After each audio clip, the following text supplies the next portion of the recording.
Most people who think of the Silmarillion, if they think of it at all, think of it as an uncompleted work of Tolkien. It reads like a historical appendix with thick, descriptive paragraphs and relatively little dialogue. But what is it really? If you dig into it, the Silmarillion is really elvish, murder, porn. It's the story of the suffering, torture, and murder of large numbers of elves, and sometimes for a little variety, the suffering, torture, and murder of large numbers of men. You may think it's just a fairy tale, and that's how fairy tales are written. But in most fairy tales, the good guys aren't slaughtered over and over. In most fairy tales, nearly all the main characters do not die in spectacularly horrible deaths, which is what the Silmarillion is all about. Tolkien creates big, extended families of elves and describes how each one dies, usually in combination with humiliation and betrayal and immense frustration. I have to wonder if Tolkien conceived this as elvish murder porn entertainment for people who love to read about the suffering and death of elves. This analysis will go through the book step by step and explore its unusual nature.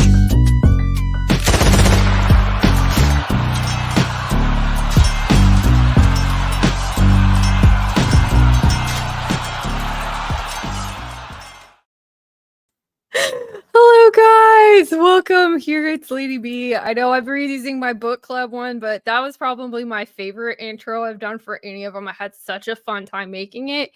And we're not doing book club tonight. We are going to do a Tolkien, anything goes Tolkien stream. So I have some friends with me. I have the lovely Alex Green from White Cloaks with me. Hi there. And I have Unknown Sage here. Hello. How are you? I am all right. Awesome. And I have Matt. Matt I feel like he's just been there since the beginning of my Tolkien experiences. I'm going to say this was my year of Tolkien, but it actually started last year. And when we watched something together, something awful, Matt. Oh God. Though it did give, I will say this, since it had nothing to do with Jared Tolkien's work at all. It was just some sort of fan fiction. I do enjoy Haldor attempting to nail fake Galadriel. I enjoyed that greatly. That was hysterical. Okay, we have Should Miss I be Martin. glad I missed this? Oh, yeah. Yes. Okay. Unless you need to like go to sleep or something, it makes a great substitute for NyQuil if that's something you're up for. Yeah, I think like the massive amount of boringness was the thing there. So I just want to say hi to the chat. We have like Adega there. Hello, Adega. Thanks for coming. And Miss Martin Music, she's going to be on the stream too, because when I was doing a classical music stream with her, I found out that she's also a really big Tolkien stream. So she's having some technical difficulties. So hopefully she'll be on with us soon. I should have maybe I'd invited some other people, but it's kind of the holidays still. So we'll see who shows up. But for all of those there watching on YouTube, thank you so much for coming. And yeah, I hope everyone's doing great. You guys have a good Christmas. Good Christmas. I don't know. Sage is just kind of eh. Oh no, it was a good solid Christmas. Good enough, let's say. Good enough. Yeah, you know what? Sometimes that's the best you can do. Mm-hmm. And that's totally fine. We had a pretty exciting Christmas. We went to Wisconsin, and I got to meet Alex's family, which was really cool. And I got to meet his sister, who is also a huge nerd. And oh, look, it's Brian. Hi, Brian. Hey, Brian.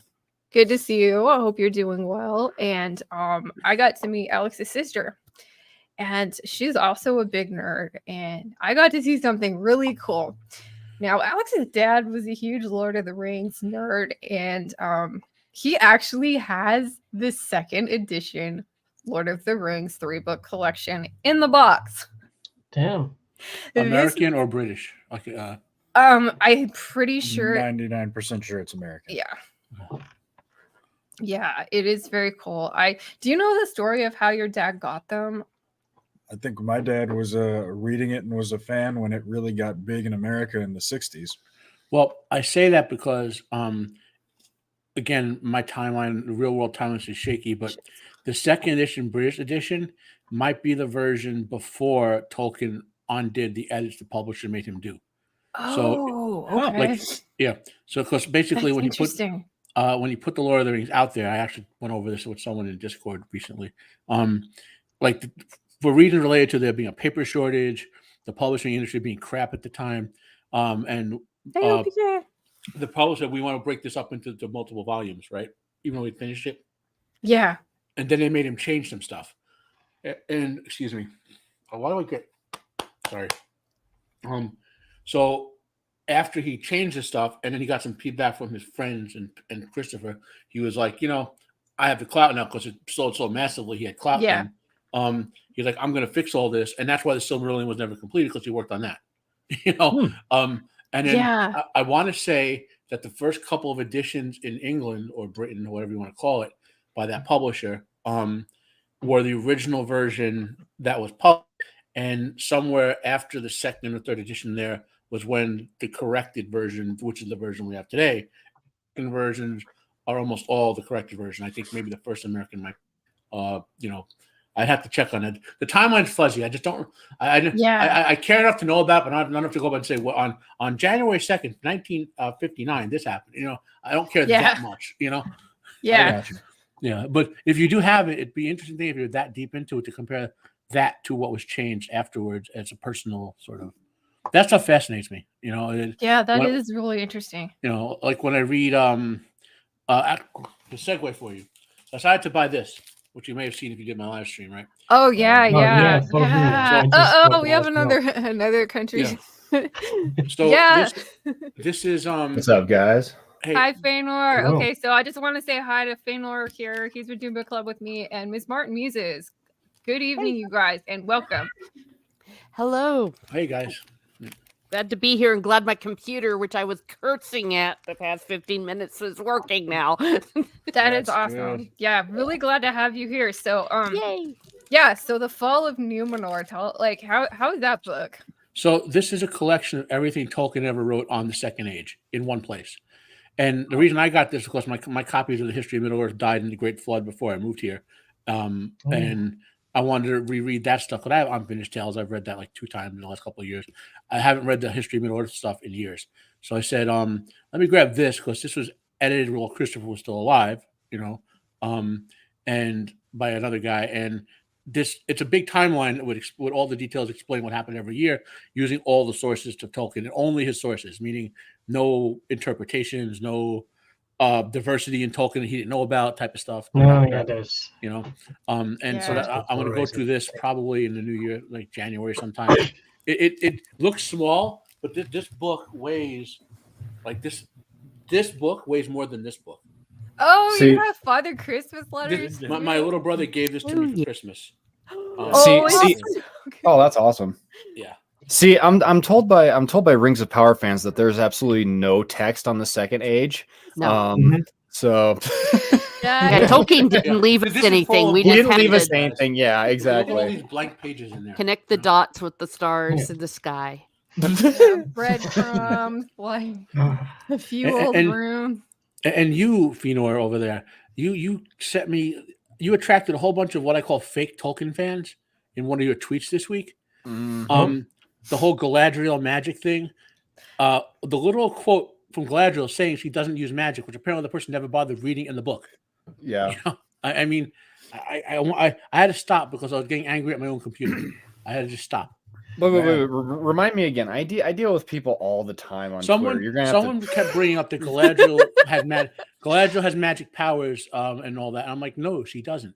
She said, and she has powers from the unseen world, which is the way Tolkien did it, which are not magic at all. They're just stuff that people can't do in the mortal world. They're like, But to the lay people, that is basically magic, right?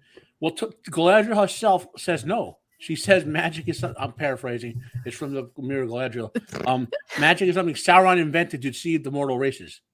So it's like the context. This is why these idiots don't understand Rings of Prime. Why it's bad. They don't understand that you have to be respectful of what the author intended. So calling what Galadriel does magic is disrespectful for what Tolkien wrote.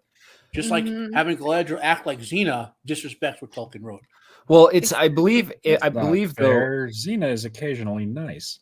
if I recall correctly, and correct me if I'm wrong, I'm pretty sure through the POV of the hobbits, they see it as a kind of magic.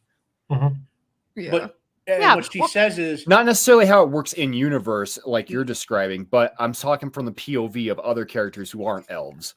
They see it as a kind of magic. Yeah. you understand it because you have read the material, understand it correctly. Yeah. What she says is that they have these powers beyond. I'm grossly expanding and paraphrasing because I don't want to. Yeah. She says is that we have these powers because we have access to the unseen world, which the Valar essentially gave them, and oversimplifying. Okay. Yeah. And Sauron has convinced you all that this is magic. It's not. It's technically it's something even mortals could learn to do if a Valar or an elf imbued it in them. It's not some sort of sorceress dark ability. Yeah, exactly. Yeah. For instance, there was a I forget which Lord of the Rohirrim it was. It might have been Eowyn the Younger. I can't remember. But Galadriel saves him by sending a white mist to shield him from Dol Guldur. As he was riding, I want to say he was riding south. He had to have been riding south because it was past the Anduin. But it's there's certainly it's described in the Silmarillion what Sauron does and what Morgoth does as a sorcery, as a magic. Yeah. And some of that is because they had to give up, well, especially Morgoth had to give up his angelic powers so he had to do other stuff to have power.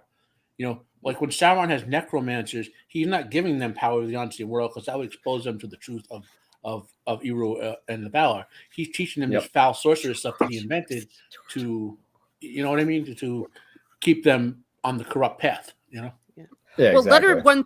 I was going to say this reminds me of letter 131, where he actually addresses this in a letter about. He even says himself, "I have the quote Tolkien. I have not used magic consistently, and indeed the Elven Queen Galadriel is advised to remonstrate with the hobbits on their confused use of the word." Yeah, and so I was just going to say that. So obviously, this is something that many people have not quite understood. Well, I think this is my biggest pet peeve.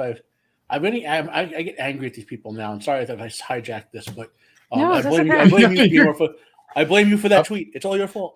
Oh, Lord, have mercy. Well, you know what? It's okay. I'm getting blamed for a lot of things this week on Twitter. There are fans, and I want to try to say this the politest way possible, right?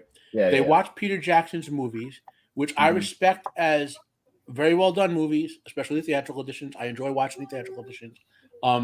But I can pick them apart like a lot of hardcore fans could, right? Though I understand why he made some of the changes, right? Oh, yeah. Now, so if there are people who became fans because of that, but then got into the reading and understood the context, right? Then there are fans who basically skim the audiobook, watch Peter Jackson films, watch Rings of Prime, and say, well, Jackson changed stuff. Why can't they change stuff? Yeah. And what understanding that Jackson was adapting something because he had wanted to present. Hey, Tech Mags. Good job. He wanted to present something on screen, and Tolkien didn't write a story that could be presented on screen. Even Tolkien thought that. If you go back to his letters and, the whole reason. It's funny. You guys remember? Have ever seen the movie Excalibur? Yeah, that's so rad. We watched it with Zach. So, do you know that was originally Lord of the Rings? So what? No. The director of that movie was hired by, I believe it was CBS Movies at the time, CBS Studio Movies, in late 60s, early 70s. He had corresponded a bit with Tolkien. He desperately wanted to make a Lord of the Rings movie. Okay, desperately. Like it's his favorite book. The director of it.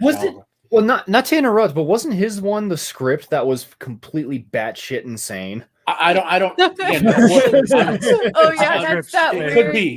Like I said, it could be because Tolkien was critical of all the scripts he was getting back then. Oh yeah. But the point is, he made all that armor, all those buildings and settings, all those costumes, all that stuff up to make Lord of the Rings. And when that project got canceled, he stormed off to another company. Right. Then someone bought the project from CBS. This is when the rights started changing hands to the people who eventually had it. They wanted to make the Lord of the Rings movie again, but then they canceled that project, And then he came back and he's like, I want to make Lord of the Rings. I said, no, we're not doing this. And he said, we want to do something about King Arthur. So he said, okay, I got all this stuff I made already, these costumes, armor, and he made Excalibur.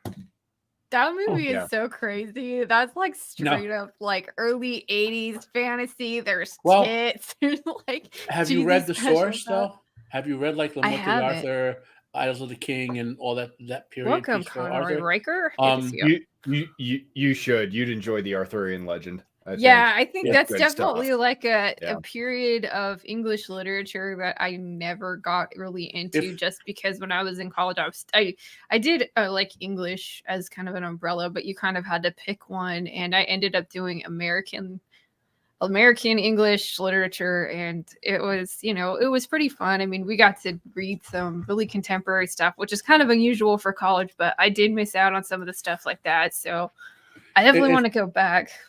One of my favorite things I've ever read to this day in Alfred Tennyson's Idols of the King is Merlin and Vivienne. It's these are all long poems. And to this day, like it's in my top 20 things I ever read. And it just, and I read it, I think the first time when I was like literally by accident, when we were Charge of the Light Brigade by Tennyson was on our reading list. Yeah.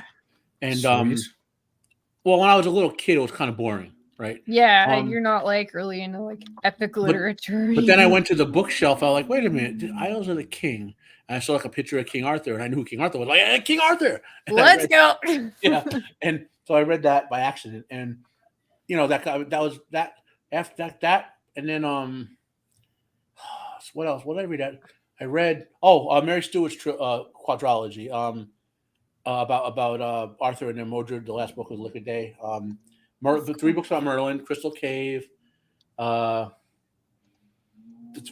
first 3 books were about Merlin, and then the last book was about Modred, the Wicked Day. And I read that, and then I read went back and read Idols of the Morte de Arthur.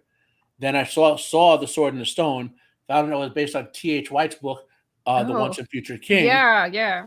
Right, and then I realized C.F. White wrote that book as a direct sequel to The Morte de Arthur. Oh wow! Yeah, so if you read them back to back, you get a lot more out of it. And it was a big deep dive into the whole Arthurian cycle. That's cool. I mean, isn't it weird how we get into things? Like, I gotta say, I was not big into fantasy. I mean, I read like Game of Thrones. And that was like my first thing that I was really into, and I read that because of a TV show coming out, and I'm like, what is this? I gotta say, this is the dumbest thing too, is that I never really got into fantasy because I always thought of the cover art was always so bad. And this is just me being a snob as a kid. And I was missing out. That's all I have to say. I mean, there's so many things I have to read, like to catch up. I mean, I have like Eldrick stuff to read. Eldrick of what's his name? Am I saying that right? Yeah. Melody, yeah. Drizzt, the Dark Elf, and the awesome Panther. Well, see, now that you finished the Silmarillion, we're gonna have to get you started on all 12 volumes of the history of Middle Earth. Well, yeah. Hey, you guys, you want to see something cool? I'm so stoked about this. So I have this really ancient copy of the Silmarillion. Believe it or not, this book is actually really kind of hard to find. Like, I don't see it a lot at used bookstores. And Really? I finally found my copy at a place called Half Price Books, which is sort of a like Midwest chain. But it was from the 70s, and it was a very crappy like paperback. And so like the cover has fallen off and there's pages falling off. So for Christmas, I'm really excited. I got like this nice fancy new one. And I really I love the cover art on this. And it's got the really cool thing because I have the Hobbit and it's the same like edition of this. So it's very aesthetically pleasing. Of course, it's not the like super fancy leather bound gold leaf stuff that I'm definitely going to pass on to my children, but it's not falling apart. So I'm very happy. Oh, we'll get you there. We'll get you there. I will be more than happy to help you spend money on all of those. Yeah, I'm really excited. They're beautiful. And I wanted to show you guys something else. And I was hoping to wear it, except it's been kind of cold lately, so you can't really see it. But Will's sister, it's like tattoos. Once you start getting the different kind of covers, you have to keep going. Yeah, you got to keep going. Like, she got me a really cool present. She got me my name in Kenya on a necklace. Oh, or Kenyan or something like Kenya. really cool. Quenya. Yeah. Quenya. Yeah. Oh, nice. Yeah, it's kind of That's hard to cool. see. I'll wear it like actually so you guys can see it, but I was I really should excited probably about that. Wait, the isn't Quenya that language they speak in Rings of Prime, even though they're speaking Sindarin? Okay, listen. Okay, let's Oh, No, I didn't really pay that much attention to the Okay, show, to be honest. as the High King of the Noldor, I can attest, and as somebody who created the Tengwar, I can attest that Quenya is the superior language to that Sindarin trash. Yeah, But- freaking but- what else? And I do not appreciate Amazon, taking that my language and bastardizing it and using it in a product that is horrible. I don't appreciate that. They will be hearing from my lawyers soon. That's good. I'm glad you're keeping up to date. Yeah. It's just funny. Like, I don't know the language well enough to speak, read, or write them, but I know certain words and phrases. You know what I mean? And when I'm watching Rings of Prime, like those of you who saw my videos where I break down the lore and whatever, I'm like, these guys allegedly claim to have read the source material, allegedly, and they'll say understand. And like if you watch it, some they'll say Quenya, blah blah blah blah blah, and I'm like, no, that's Sindarin. And then I'm like, why is a Sindarin elf speaking Quenya to begin with? Well, As a regular language. Here's the thing, right? I figured I was actually thinking about it today before the stream because I was actually preparing stuff for a stream. Oh my goodness, I never do that because I'm always so disorganized. But something I was thinking about is so how they mention Aule, the creator of the Yeah. dwarf, Weird. yeah, they mentioned him quite a bit in the show. They do? Aule is not. Is this after the volcano explodes? Because I sort of stopped there. No, they use him as kind of like it's almost like a they use him as a phrase, kind of like an oh my god type phrase. Like they continuously say Aule's beard, but I digress. What I was gonna say is they clearly opened up Tolkien Gateway or the Tolkien Wiki and saw Aule is the creator of the dwarves and went with that because if they had actually done it right, and there's some of you on here that might know this, the dwarves don't call him Aule. No, they call No, him. yeah. I remember that. It's Mahal? chapter What's 2 Mahal. or something. Yeah, They call Mahal. it the dwarves call him Mahal. Well, gosh, So they could have even Mahal Googled that. and here it gets even better. Or my hail. Or Aule. Mahale. Oh my gosh, you're having like Ma- Lord of the Nice. Rings, like Wheel of Time connections. Aule, the name Aule is never mentioned in the Lord of the Rings, which is what the showrunners have the rights to, which Uh-oh. means they got special permission to use the name Aule. But if they had actually picked up the books, they would have used the name Mahal instead. Yeah, exactly. Because why would the dwarves speak Quenya? Exactly. Exactly. The Yeah. dwarves aren't going to be speaking Quenya. They're going I to be mean, speaking the dwarves Kuzul. did learn the other languages more so Well, than the actually, other way around. To be I think it correct was to the Sindarin lore, at that point if already, there's but- one Elvish language that the dwarves would speak, it would be Quenya because they formed a good working relationship with the Noldor over smithing true. and stuff like that. That's true. But they wouldn't call their own creator a Quenya word; they would use a dwarvish word. No, It's like- it'd be Yeah. Kuzul. Yeah, absolutely. Yeah. It's really a shame that we have so little Kuzul because it sounds amazing, I think. Oh yeah. I have such a trip on trying to figure out how to pronounce all of the words, and it's like most of the time I'm just like, okay, let's read everything that I'm going to cover for book club. Let's go back and take notes on it so I remember what happens when we talk about this and figure out things I don't want to talk about. And then it's like I hardly get time to kind of go back and really deep dig into it. Like I've not read the appendixes yet. I haven't read the language part, which is really fascinating because it's really cool to find somebody who is so adept at making languages like Tolkien was. So And that's another thing these morons don't understand. Like he wrote the Silmarillion to explain the Elvish languages, how they be all formed and whatever. If you don't understand that when you're looking at his material, you're gonna have the dwarves call him Aule. I mean, it's like Making it up like a. That reminds me of the Harry Potter thing. They used to always go around saying Merlin's beard, so they even kind of did a cheap knockoff of that, if that's what I'm correct about. Yeah, it They is use pretty much that. Bilbo's beard for. And But can we at least appreciate how they completely mispronounce when they say Galadriel?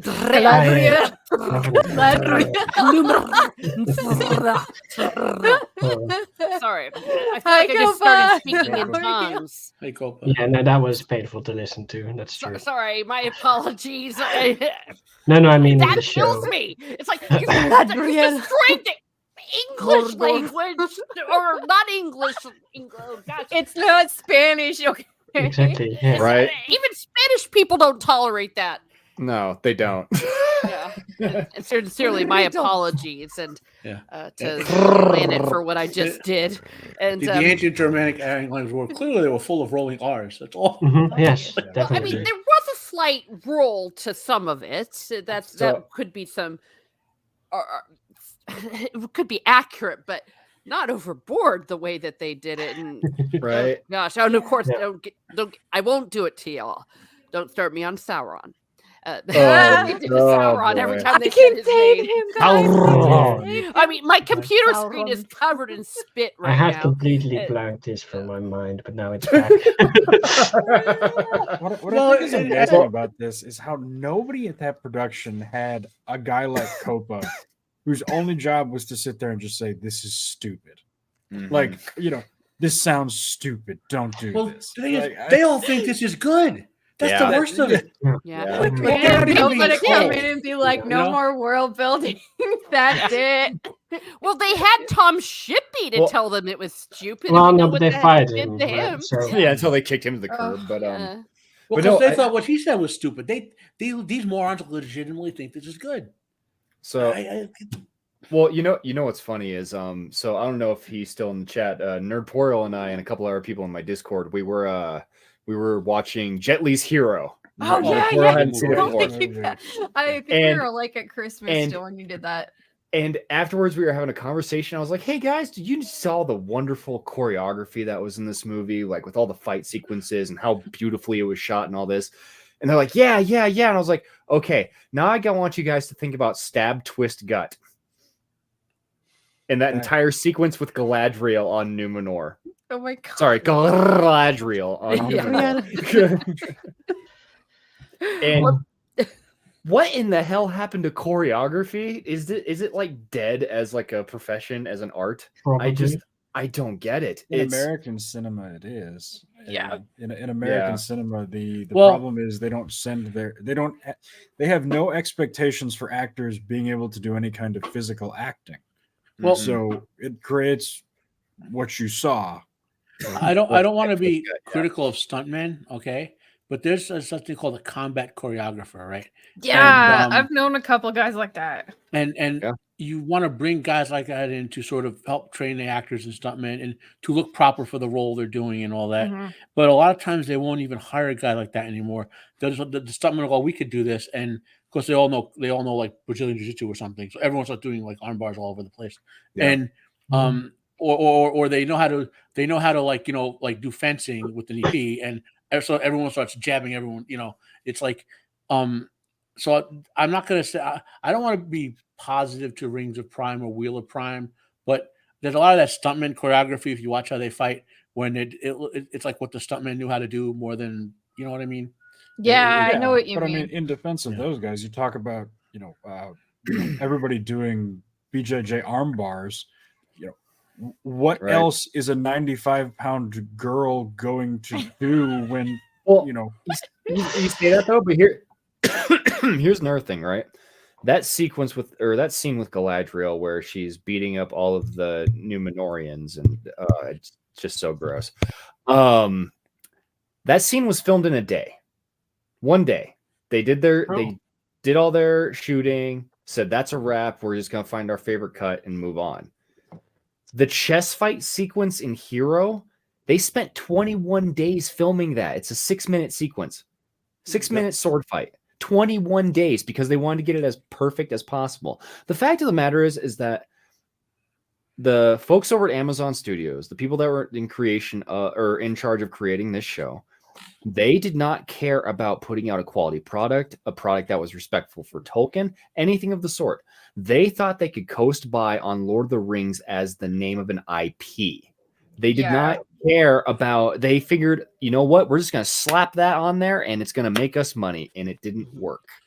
Well, what I read is that the people who paid for this aren't the people who did the show. They just said, okay, just do a show so we can exercise the rights. And while you're doing that, we'll throw this $1 billion so we can build a studio because we're going to buy the rights to the movies. And they were not thinking these people would ever do the movies, do the remake of the movies.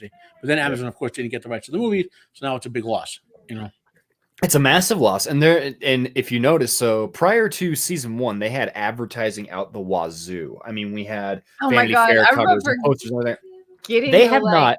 Amazon bag things with the Rings of Power, and I'm like, burn it in the fire, burn it in the They fire. even had it on popcorn. Well, see, here's the thing, right? So season 2 wrapped up filming back in like March or May or April, whatever, like earlier this spring, right?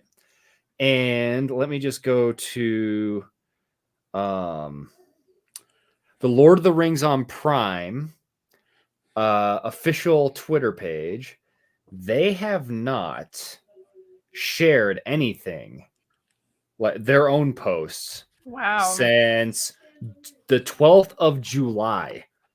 Wow. There's been zero advertising for this. Wow. That's pathetic. Well, they got the Fellowship of Fail advertising for them. Oh, Lord have mercy. Those friggin' snakes. Don't get me started on them. Is that another like chill channel or something? Yes. Fellowship of Fans. Yes. So Like the Dusty Wheel or something? Yes. Well, you know what? Do you know what White Cloaks are to Wheel of Time? Right, that relationship. The Fellowship of Fail is the anti-White Cloaks for Tolkien. Okay. Yeah. And see, here's the thing. Of Tolkien. They don't like me over there. They have a particular hatred for me. Well, I feel that's just the Rings of Power camp at this point. Did you guys all see that somebody's trying to dox me? Yeah. Oh, really? Wow. Yeah. Rings of Power fan is super upset at me having an opinion on the show and has said that 2024 is going to be the year of reckoning because I have said such terrible things about his precious Prime Video television show. I was going to say, can you give us a little more details on that? And if you can't, feel free to, drop it, backstage. Oh, no, you're good. You're good. Yeah. Go ahead. What questions do you have? The fuck, bro? I know, right? Okay, so a little backstory. I'm not going to say this individual's name on stream just to be, professional. But this individual, they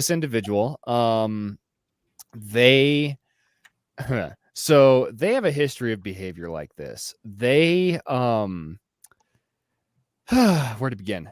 So my first interaction ever with this person was actually hearing about them, and where I heard about them was from there was a Tolkien related YouTube account that was doing a charity stream, and one of their guests had retweeted Nerdrotic, had done the unforgivable crime of retweeting Nerdrotic, right? And like I said, the stream was for charity. It was for a children's charity. Oh yeah, I think I remember hearing something about this stream. The guy who is trying to find out my private information attempted to get that charity stream taken down, including tagging the hospital in posts saying that these people were problematic, all because one of the guests retweeted Nerdrotic one time. Yeah. Damn. Well, yeah, I remember hearing about that. That is all sorts of mentally ill, like the fuck. That's what I call the White Cloaks experience. When we all I found White Cloaks on Reddit, I joined White Cloaks and immediately saw I was banned for life from like 6 or 7 other subreddits. And everyone who went into White Cloaks was like, "Oh, why am I being banned? Why am I being banned?" Well, it gets even better. So, ever since I put out that post saying like, "Hey, look, I'm not gonna put up with this," he put up, and I was sent the screenshots of this. He put up a 28 paragraph Twitter thread about how he is justified in trying to share people's private information when they are people that he disagrees with. That's some Taylor Lorenz shit there. Psycho. For real. Wow. It's like, But when I saw him post, it was the most cringiest stuff ever. It was like, you're gonna pay 2024 is the reckoning. I just started laughing. I couldn't help myself. I was just laughing so flipping hard. You know who was famous for doing that, Fenor? The World War II German socialists. They did it to a certain group of people. They othered them. Yeah, So. yeah. Oh yeah, and here's the thing, right? Here's where all this comes from. All of this between me and this individual is I asked them to sit down and do a stream with me and discuss Rings of Power and have like a little debate. They never will. And they How turned dare you. this individual turned me down, ran for the hills, and started like just crying about it, making excuses about it. And he hasn't been able to live that down since. Every single time he pipes up about me, it's like, well, you didn't come to debate, so what do you have? You know, he offered to have the conversation with you and you turned him down. So yeah, that seems to be something that happens a lot. Like I know me and Alex have always been like, hey, if you disagree about Wheel of Time stuff, we'll have to talk about it. Like we'll be respectful, you know. Right. Yeah, absolutely. Like I think you did a stream with one guy who was like a pro show guy, right? And then you did another one with that other guy that was sort of like lukewarm about the show recently. Yes. I've done 2 or 3 with people who either liked it or didn't. Yeah. And, you know, generally speaking, they're fairly cordial, but every once in a while, from what I've seen, one of them pops off and you get a real crazy. And those are the best ones. Those are the ones that you just like save, move to the channel highlight. Yeah. Oh man, this individual, I really wish they had a YouTube channel. I really do. Because like that shit would be hysterical. Like it would be great. I would have content for like months just off of that. It's so funny. And it's like it's like the one thing that I've gotten from people like this is like, you know, I always ask them this when it's anything I've seen. It's like this, the like Lord of the Rings, Witcher, Wheel of Time. Like, tell me how the changes in the show made the story better. Yeah. And no one can ever answer that. Like, how did having this change end? They'll just start frothing at the mouth and call you a racist. I love though the way that they act like you've killed their firstborn if you don't like their show. When people don't like shows I like, when all the people hate on Twilight, and I'm the one person who likes it, I don't go and decide I'm gonna go John Wick on them and their family. Isn't it kind of funny how people just have they have the complete inability to separate like what they like from their personality. Like they are literally the consumer meme. It's like I am everything I like, so anything anyone says bad about something I like is a personal insult. Yep. Well, and here's the thing, right? So this individual has supposedly been a Tolkien fan for 40 years. Okay. Wow. It's always something they claims, right? 40 years I've been a Tolkien fan. And this is same individual. So my first ever interaction with him, I was in a discussion with somebody who was trying to claim, they were trying to defend Warrior Galadriel and Rings of Power. And I explained Galadriel's pretty much whole life and how like there is no probability that she was ever she would do that. It's like she survived the way she did because she wasn't the warrior, because she's the one that's like, you know what, I'm gonna leave Eleanor. But I'm just going to watch and observe. And the reason why I'm going there is I want to see what's going on in Middle Earth. And she really does that. And so so give me 1 second. This individual, they were claiming that Galadriel was at the second kinslaying, that she was at the Battle of Lamoth, that she was at the War of Wrath. All of this stuff that is just objectively false. And I'm like, 40-year Tolkien fan. Bro. Excuse me. Dude, she was probably gone. If we're looking at timeline, she was probably gone shortly after the death of Felagund. Yeah. Like I'm talking like right after. And then she went east and nobody heard from her again until the Second Age. Yep. She wasn't at any of the massive battles that took place during the first stage. It just didn't exist. From what we saw, I mean- she seemed to settle down with Celeborn in, what's the name of the city? Linden. Linden. Uh, Like, where, wait, I know this.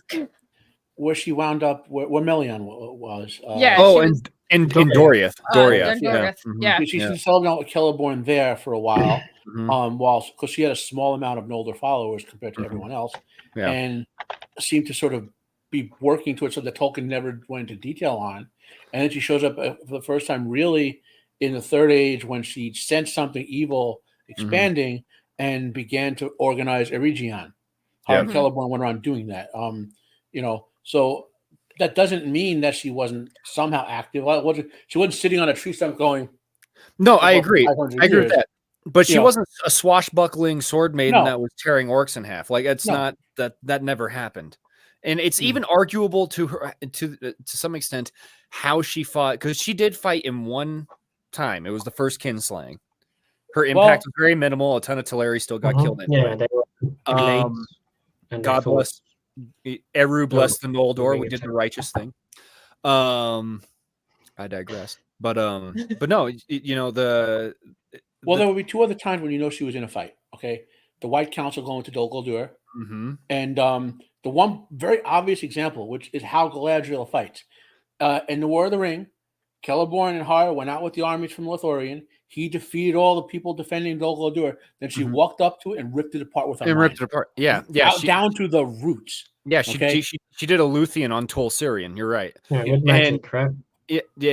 And the well, here's the hold on. I've totally hold on, not time read out. this yet. You got I don't want to. No, I don't want to give a bad a visual example. Do you ever Mhm. see an anime or Japanese movie where the hero blows someone apart with their mind? That's closest to how Galadriel would fight. Here, in that scene where she was doing the flips and whatever. God forbid I say something good about the Hobbit trilogy, but her rocking up and the one orc who is torturing Gandalf, blowing that orc up, yeah.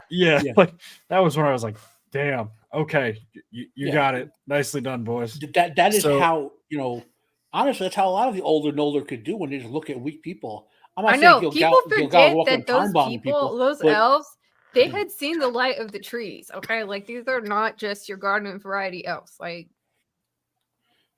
and they had learned at the foot of the Valor how to manipulate the powers of the unseen world for thousands of years before they even came back. They have a presence that itself is, again, anime does it better than anything. When you see someone anime exerting their Ryachu or whatever, and people around them just collapse, that's how that's literally what Glorfindel did in against the Nazgul, like literally. They were like, oh, and because of his presence, But he can agree that that the fact that it would not be that lame kind of fighting, or if you won't even call it fighting, that we see in the Rings of Power, and certainly she wouldn't be going batshit crazy because oh my gosh, they killed my brother. Now I almost wanted some crazy. Well, see, that's the thing. She lost all three of her brothers, and well, they're still sort of alive. well, yeah, she lost Finrod, Angrod, and her oldest Angnor, brother and was the still first elf didn't to go reincarnate. He's batshit technically insane. alive back in. Well, I mean, they should be. Rob logic. yeah, and it's like, well, see, here's the thing though. If we use Rop logic, her two younger brothers, they should still be alive because clearly elves are immune to volcanic explosions. Volcanic Cheetos. Oh my goodness. Yeah, Not to remind everybody she was more of that of a bystander, stupidity. wasn't she, you guys? Because that's kind of what I remember. That was kind of a while ago for me, reading this. Wait, that part. Fighting to save the Teleri, even in question, wasn't she more of a bystander? Well, yeah. Well, she was fighting to save the Teleri, but it was kind of a hopeless cause on her part because there was no way she was going to overcome the Sons of Feanor. That just was not going to happen. No. And that wasn't even a large amount of the Teleri. That was just their shipbuilding.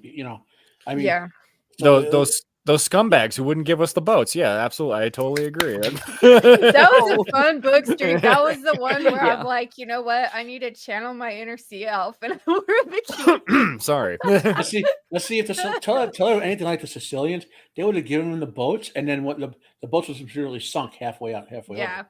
There you Yeah. go. That too. Oh, Well, a lot of gosh. them did. They couldn't handle a bit of waves from Ose. Yeah, there was a big like storm, Mhm. wasn't there? Like after Yep. that. Mm-hmm.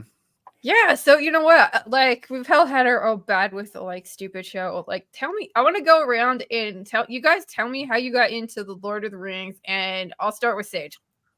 Yeah, so I started with the movies. Mm.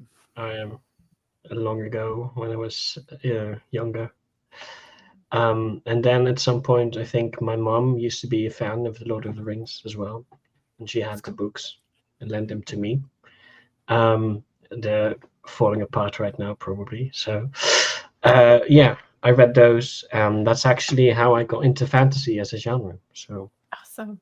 Sweet. Yeah. What language did you read it in? Dutch. Mm. So everything is really awkward with names and such when I switch to the English version. You're like smooth My. sailing. I know Dutch is a very interesting language, and I think it's really interesting because my dad's family are Dutch, but they're like German Dutch. Mhm. And I know if I remember correctly, you guys speak like 3 different languages. There's Dutch, French, and German, no, right? that's Belgium. Oh, that's Belgium. Okay, I'm sorry. They I do. was working on something where I was helping people do translates and doing like You have I the wasn't Netherlands, translating. where I was it's 100% ma- Dutch, yeah. and then Okay. Belgium, which is half Dutch with a weird accent, of course, and half French and a tiny bit German. Yeah. That's cool. Yeah, that's really interesting. It was an experience. Okay, Matt, how did you get in Lord of the Rings? So this is a little dark, but I'll keep it as least dark as possible. When I was a little kid, I was had a troubled home, a lot of abuses and stuff, right? And one of the things they used to do to me is lock me in this room. And one day when I was like 4 years old, my grandma told me how to read and do math when I was a little kid. I was 2 or 3 years. I was way ahead of Wow. everyone. I was reading adult books by the time I was 5. So they locked me in this room when I was 4, and it was a dusty bookshelf with The Lord of the Rings, The Hobbit, Dune, 2 of H.G. Wells books, and another 10 or 15 sci-fi and fantasy books. I don't remember. And I just grabbed the Fellowship by accident and read it, and read them straight through. Found out The Hobbit was related because I recognized the author's name was on the book, and then there were science fiction and fantasy, and eventually horror became my release from all that sort of stuff. And I actually slept with The Lord of the Rings and The Hobbit, and eventually Silmarillion in my bed till I was like 15 years old. There was like Oh, a bookshelf wow. in the back of my bed.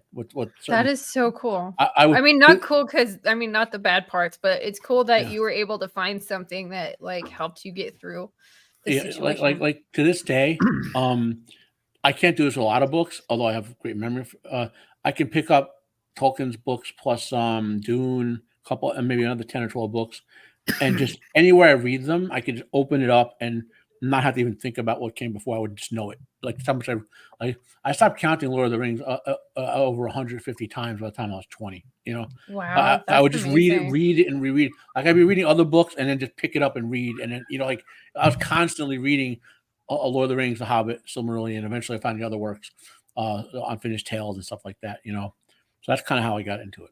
Yeah, that's crazy. I know, like, so I think I first started doing the streams with you when we were watching Rings of Power, and I was just blown away by your breadth of knowledge. And I was like, I know you would explain things. I'd ask you questions like, okay, what's the lore on this? And you tell me, and I would just get so confused. I'm like, okay, I'm gonna have to read this. And at the time, I hadn't even read Lord of the Rings, so it was really crazy. But Well, unfortunately, YouTube chat does not lend itself to doing long explanations. yeah, no, Right, I was right. we were on the like thing with what's his name?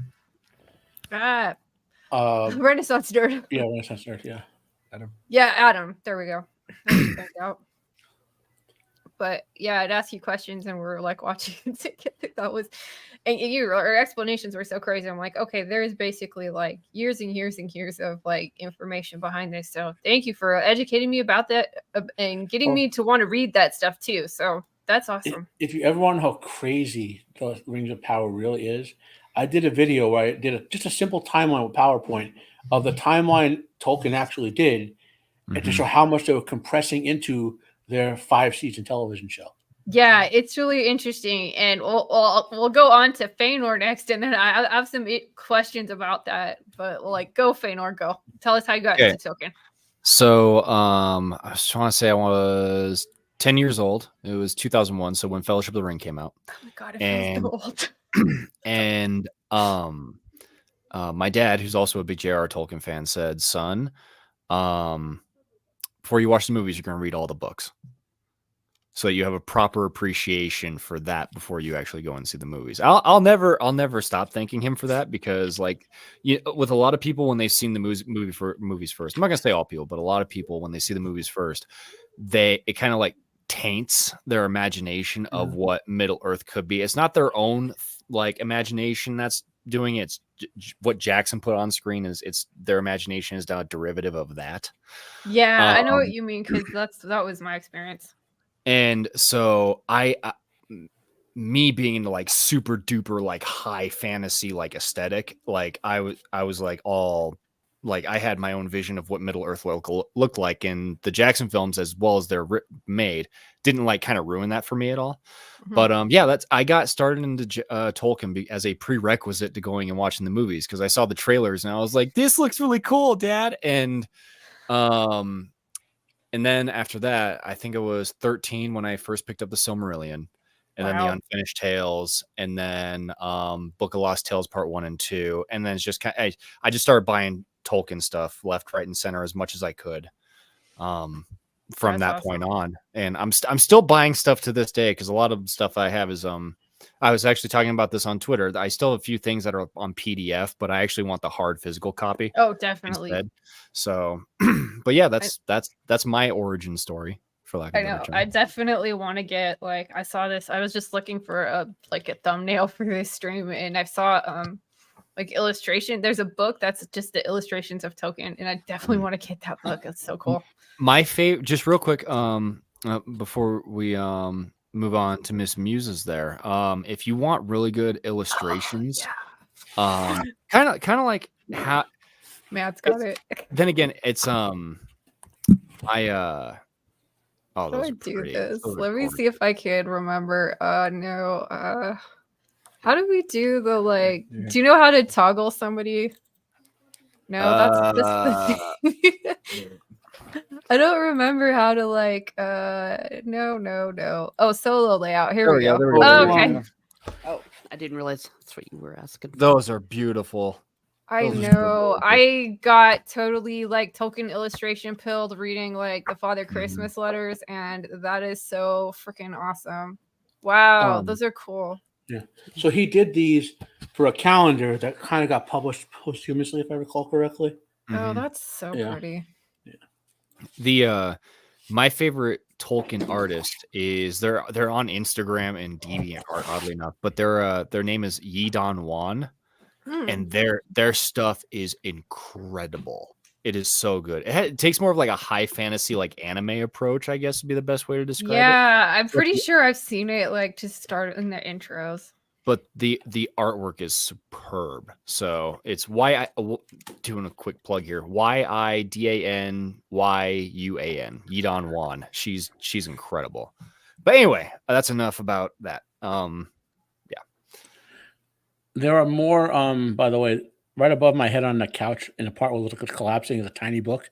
The Adventures of Tom Bombadil has Oh, more hell yeah. illustrations. Yeah, that has more illustrations in it, if I recall correctly.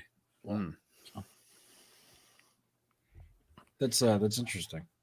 Yeah, that is neat. I think we need to bring back the days where authors had to be able to illustrate as well.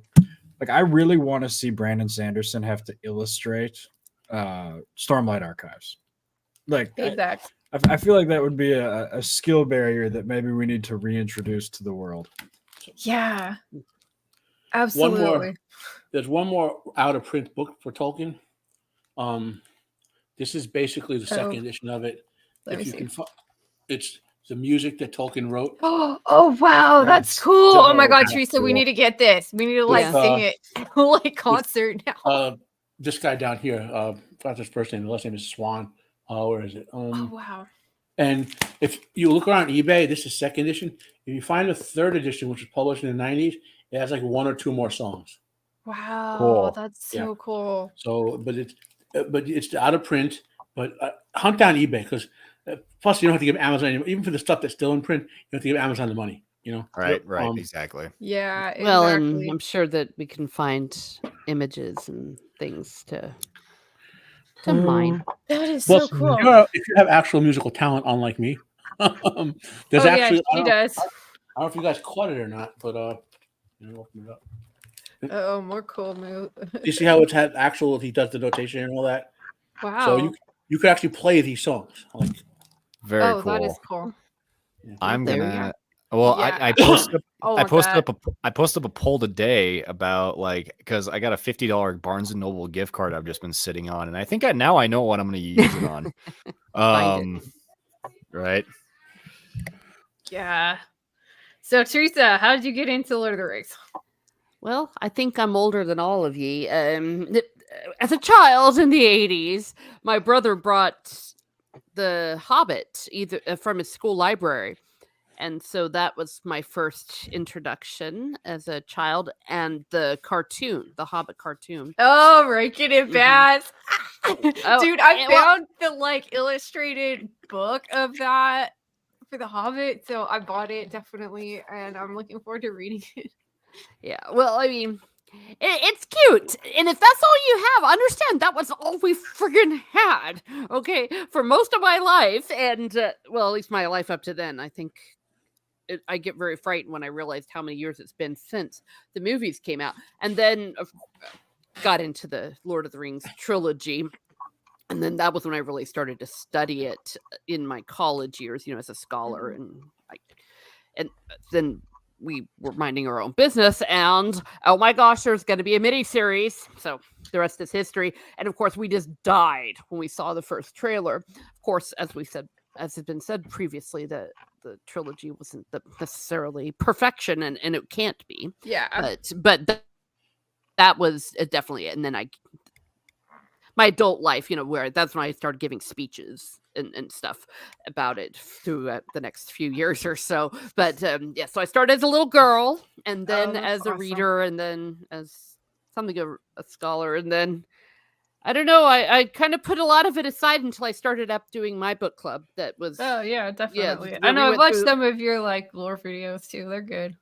Oh, well, thank you. Yes, and so I dug out all of my old letters when the Rings of Power came out, though. So this has been loads of fun. But yeah, so that's been my 40-year journey with this crazy that's stuff. awesome. That is so cool. It's so neat to find people that really like it because they've had lifelong love of Lord of the Rings, and being new to Lord of the Rings, I feel like, man, I wish I'd read this a million years ago. But it's the whole Gandalf thing, things like a wizard comes right when he's supposed to, it's that idea. But exactly. Alex, how did you get into Lord of the Rings? So I got into Lord of the Rings sort of a similar age to Matt, but it was my parents taught me how to read. So I got into kindergarten, and they started giving me books written for kindergartners. Oh God, I know what you're gonna say. And my teacher was like, "Here, Will, read Goodnight Moon, and in 2 weeks, if you can read half of this, we'll get you Magic Treehouse." And I distinctly remember reading the entire thing to her as she gave it to me, and then can I get a real book, please? Yeah. And I may have even been a little bit disrespectful to her. And a note got sent home, and my dad was like, okay, you're not allowed to be disrespectful to the teachers, even if they treat you like a baby. But also, here, read this, and if you can handle this, then that's fine. So and he gave me The Hobbit, so that's sort of where I started reading. Oh, that's awesome.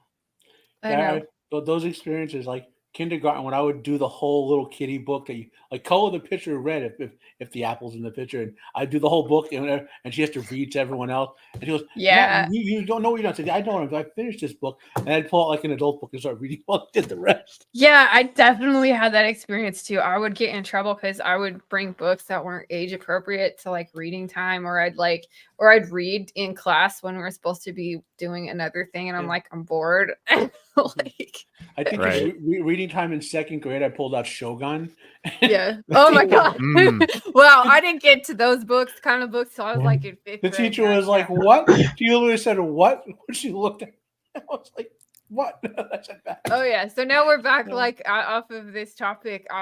Samuel, yes, I do believe you're right with that. She did lie, because remember when Melian was kind of asking her questions about it, and I Well, wouldn't say she lied. She just eyed it and said like, "Well, Mhm. yeah." it was lying Um, through omission. She didn't Some tell people her did some all things. the truth. Yeah. Also, Like I might have been near there. Yeah, maybe I. Yeah. I don't recall all the differences, but Galadriel's story, so to speak, Mhm. between Lord of the Rings, Silmarillion, Unfinished Tales, and History of Order, there are conflicts. So, so Yeah. obviously you have to rank what happened in Lord of the Rings or what happened in the other stuff, because I was talking about, blah blah blah. But Yeah. so, like, I'm not saying they were right or wrong about this, but anything that wasn't in Lord of the Rings, you're going down the sort of canonicity tier.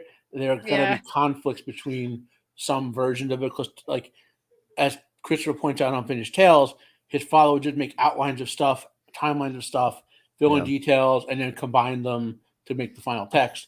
And so Christopher had to do the same sort of thing in the Silmarillion, Yeah. to sort of try to piece it together that same way. You know what I mean? Yeah. Yeah. My considered opinion is that what Galadriel told Thingol of Doriath is entire propaganda. It is a very one-sided story. There's actually a video on this, whether the kinslaying was an inside job. Oh my God. Oh. Well, where essentially the Valar set up Feanor and his kin to fail. It's very interesting, actually. It's That is obviously interesting. That's like there's well- a fan theory out for Game of Thrones that was the Mhm. was the fall of Valyria an inside job too, Mhm. and that's a similar thing. Yes, it Well, was. Also, well, Zax, to answer your question, yes, Tolkien very explicitly wrote out the phrase "fresh as fuck" to describe Aridin. What the fuck was the I don't remember that guy. what is wait, what is- which one? It was Don called John Lemonlost? Lemon. Don Don Lemon. Lemonlost. That's it. Yeah, Yeah, it was they in letter 385. The Fresh Yeah. Prince of Eriador. Yeah. You know Yeah. that we can go on hairstyle they'll have forever. the elf fro, the elf fro. The elf bro. Oh, that was so jeez. I can't even believe that show. It's like, okay, it's the black elf, But the half black you know- elf, the Persian chick has a This is the thing, though. Filipino kid. Like, when Tolkien wrote his stuff, it's actually set in a fictional version of the real world. So if you I wanted to know. have a black character, just have an ambassador from fictional African kingdom show up and be a side character, and you've I totally know. I combined. hate It's not- that. it's the not same thing difficult to with do, Game of people. Thrones. It's like it's like this land is like analogous to England, and I don't think like I'm not. I mean, it seemed like the Tolkien world was a little bit different, but like in Game of Thrones, it's like it's England. It even looks like England. These people exist in this world in some other place, and I'm just like, You could have done something really cool with, like, because the Haradrim and the Easterlings are really not expanded upon in the source material. You get little bits and definitely. pieces here and there, but they are like them and the Veryags and the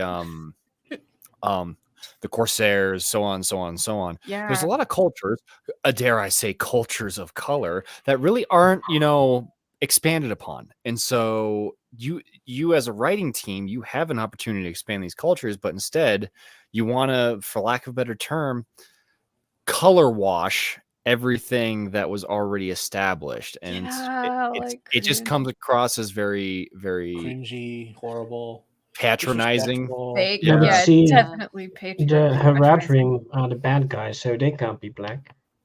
Well, you don't Yeah. necessarily have to paint them all as evil. You could have like an entire Harad and Farharad are a very, very Yeah, vast no, place. You could we know absolutely that. have Well, no, good and bad.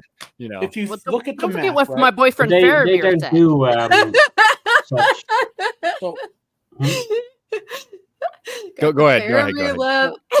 well, if you look at the map, and I have artofmaps.org, by the way, is probably the best map site you can get for this. And you understand that Tolkien set the setting is, either 5,000 or like 20,000 years ago between glacial expansions, right? Mm. And you know that part of the continent got sunk in the first age. You know that when the glaciers were expanding, the oceans dropped so much that all the land got much bigger, right? Mhm. People don't realize that if you look at the real world land when the glaciers had expanded, the continents were like dozens and hundreds of miles bigger because all that continental shelf got exposed, right? Mhm. And you could understand that the Haradrim were probably what we would consider Europeans too. Like, so you can't even say, so you could totally fictionalize the actual Middle Eastern people and the sub-Saharan African people within it because they were there, but Tolkien just never wrote about it because he's talking about the ancestors of the Germanic people, So, but it's not understanding the context of. If you understand the context of what he was writing, you can add other stuff in a respectful way. Right. You know what I mean? Seriously. Well, it's funny you bring that up because, and I've been talking with Lady B about this on our streams. I'm working on a Middle Earth miniseries. It's just a little side project I have going on. I'm working on a script for it, this, that, and the other. And one of the things that I've been kind of having issues not coming to terms with, but kind of wrapping my head around. It's something that I kind of narratively have an issue with Tolkien on, is the idea that the quote unquote good races of Middle Earth don't have chapels or churches or things of that nature where they pay homage to Eru Iluvatar or any of the Valar, things like this. I forget his exact. He had a very, very reasonable explanation for it. It's just something that never kind of fit narratively with me. Yeah. When reading the books. So I was thinking about it because I wanted to include something like that in my mini series. I was like, okay, how do I do that while still staying respectful to the source material? And I was like, okay, what if we have places that aren't necessarily places of worship, but kind of like sanctuaries for people, like sanctuaries for the lost travelers and things like this, things that would absolutely be set up by the elves, places where people could go to rest, and they could have a particular Valar or Maiar or something like that, where like is kind of like the not the protector, but almost like who you want to get guidance from, kind of in the same manner as like Olmo guides Tour type Yeah. deal. You're not worshiping that being or anything like that. It's just a place for you to find sanctuary, comfort, and guidance. That sort of deal. And that's kind of how I played with it a little bit. I was like, okay, this seems like, I think Tolkien would be okay with this, since he doesn't want places of worship to be in Middle Earth.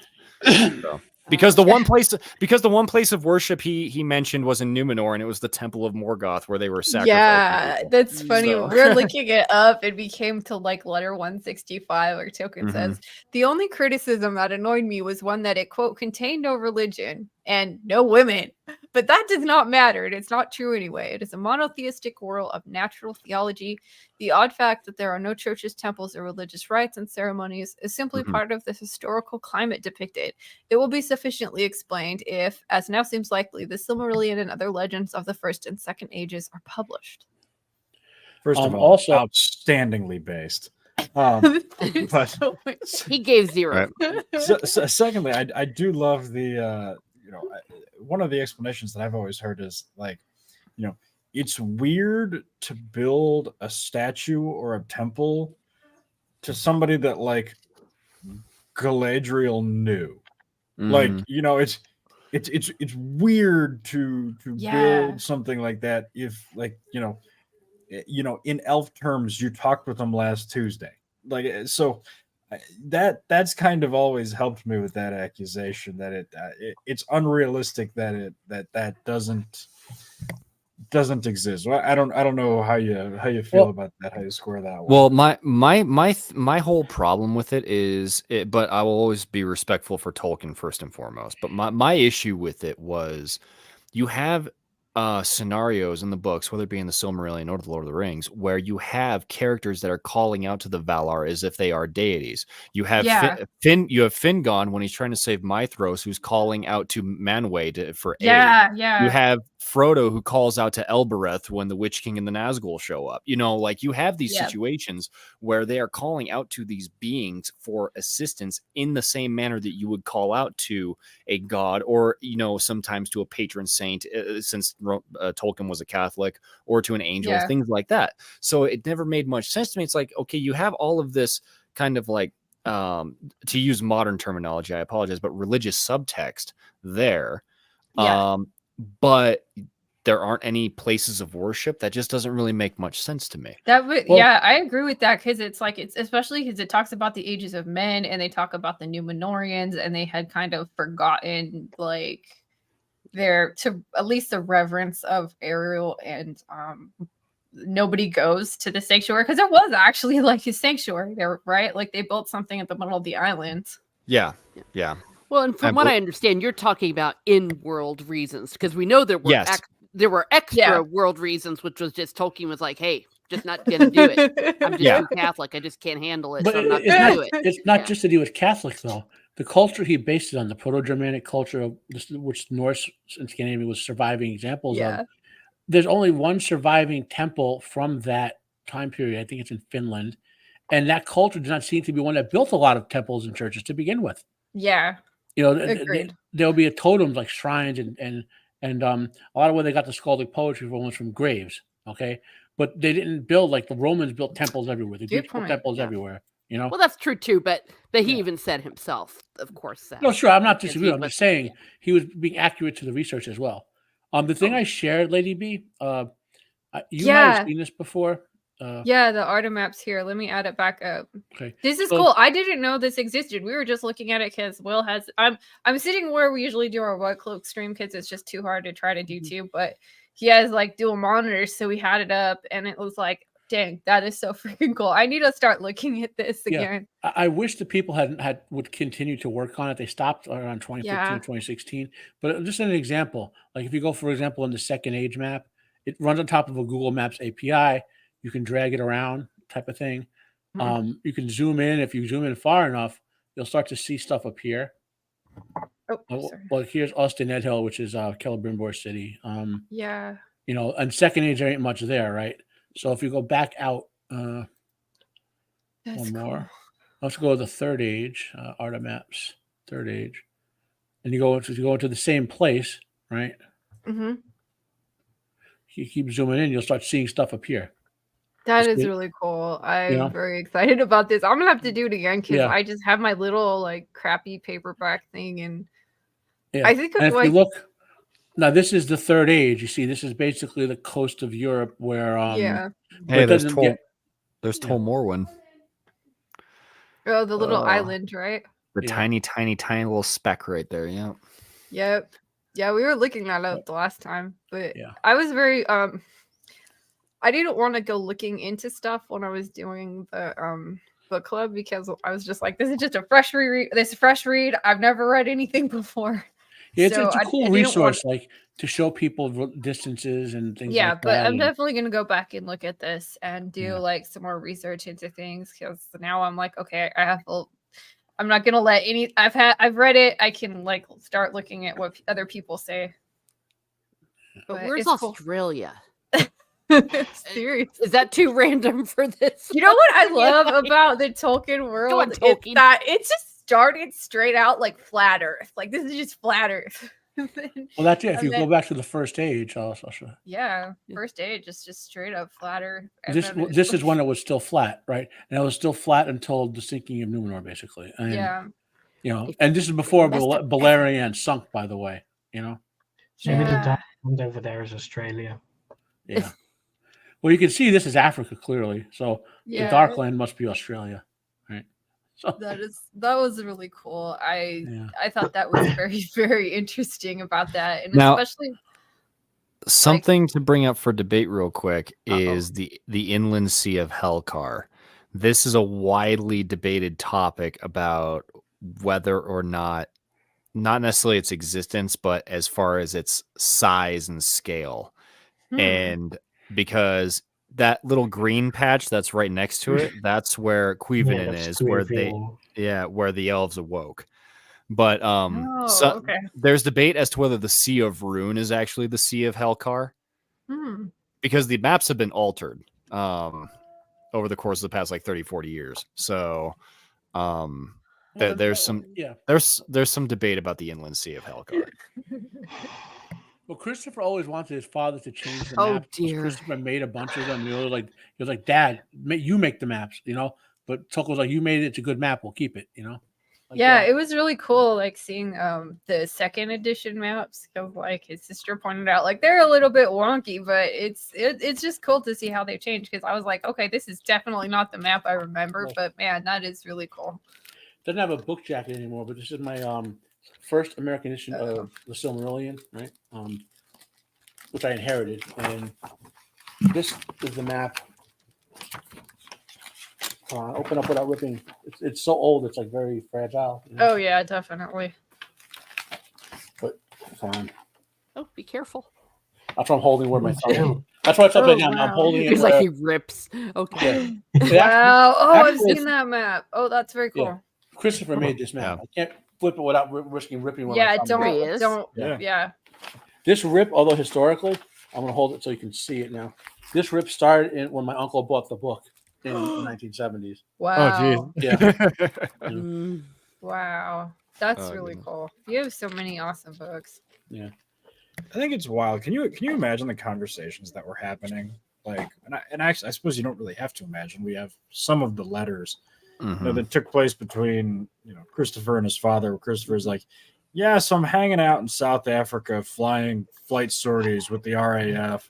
But I did have time to look over your map, and I think we need to make a couple of changes." Like, like, damn. All right, dude. Like, talk about living a life. Right. No doubt. It's so crazy. Wow. That would almost be surreal. Like Christopher expects it, but he's with his buddies in wherever he is in Africa or wherever, and he opened up this giant package. Oh, hey Christopher, what is that? Oh, my dad just sent me some manuscripts to edit. Yeah, he's writing a story. It's really cool. Yeah. And now let's go fight some Nazis or Yazis rather.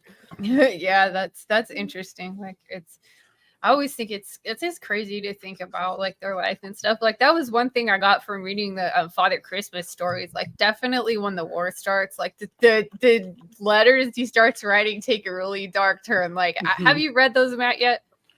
The letters from Father Christmas. Yeah. I literally got it like 4 days ago. So. Oh, okay, yeah. You'll love it. It's like so epic. Good. It's so rad. I had such a fun time. I did the stream. I read the whole book and kind of interspersed some commentary on it because I was wanting to do something kind of cool for my mom, and I moved out here, and this is like the first Christmas I've been away for Christmas, and she like, yeah. See you, Sam. Yeah, thank you, Sam. Take care. Nice to see you. Everybody. Hello.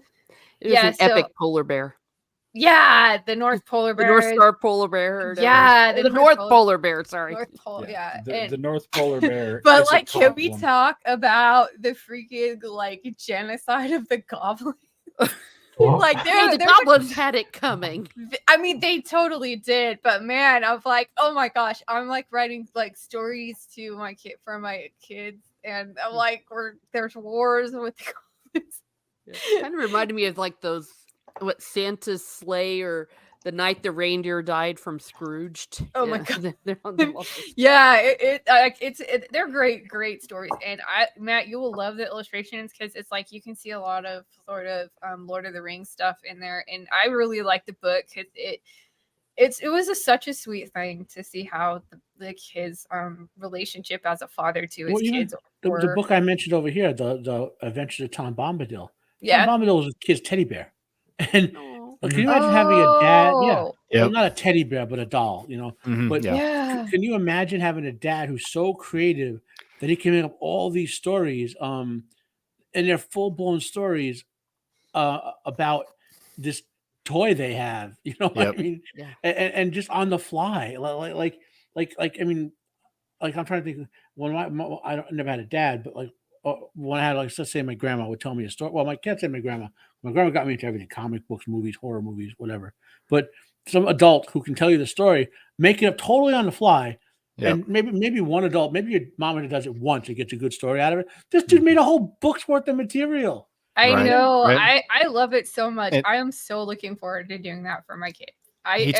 He took his kid's doll and made and made the most overpowered character in his entire Legendarium.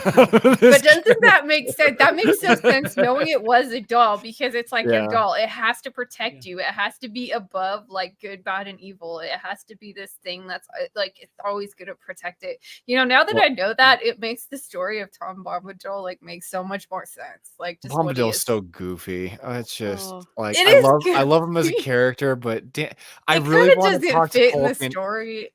I really want to talk to Tolkien about him being. I don't mind him being like in the canon. Okay. Yeah.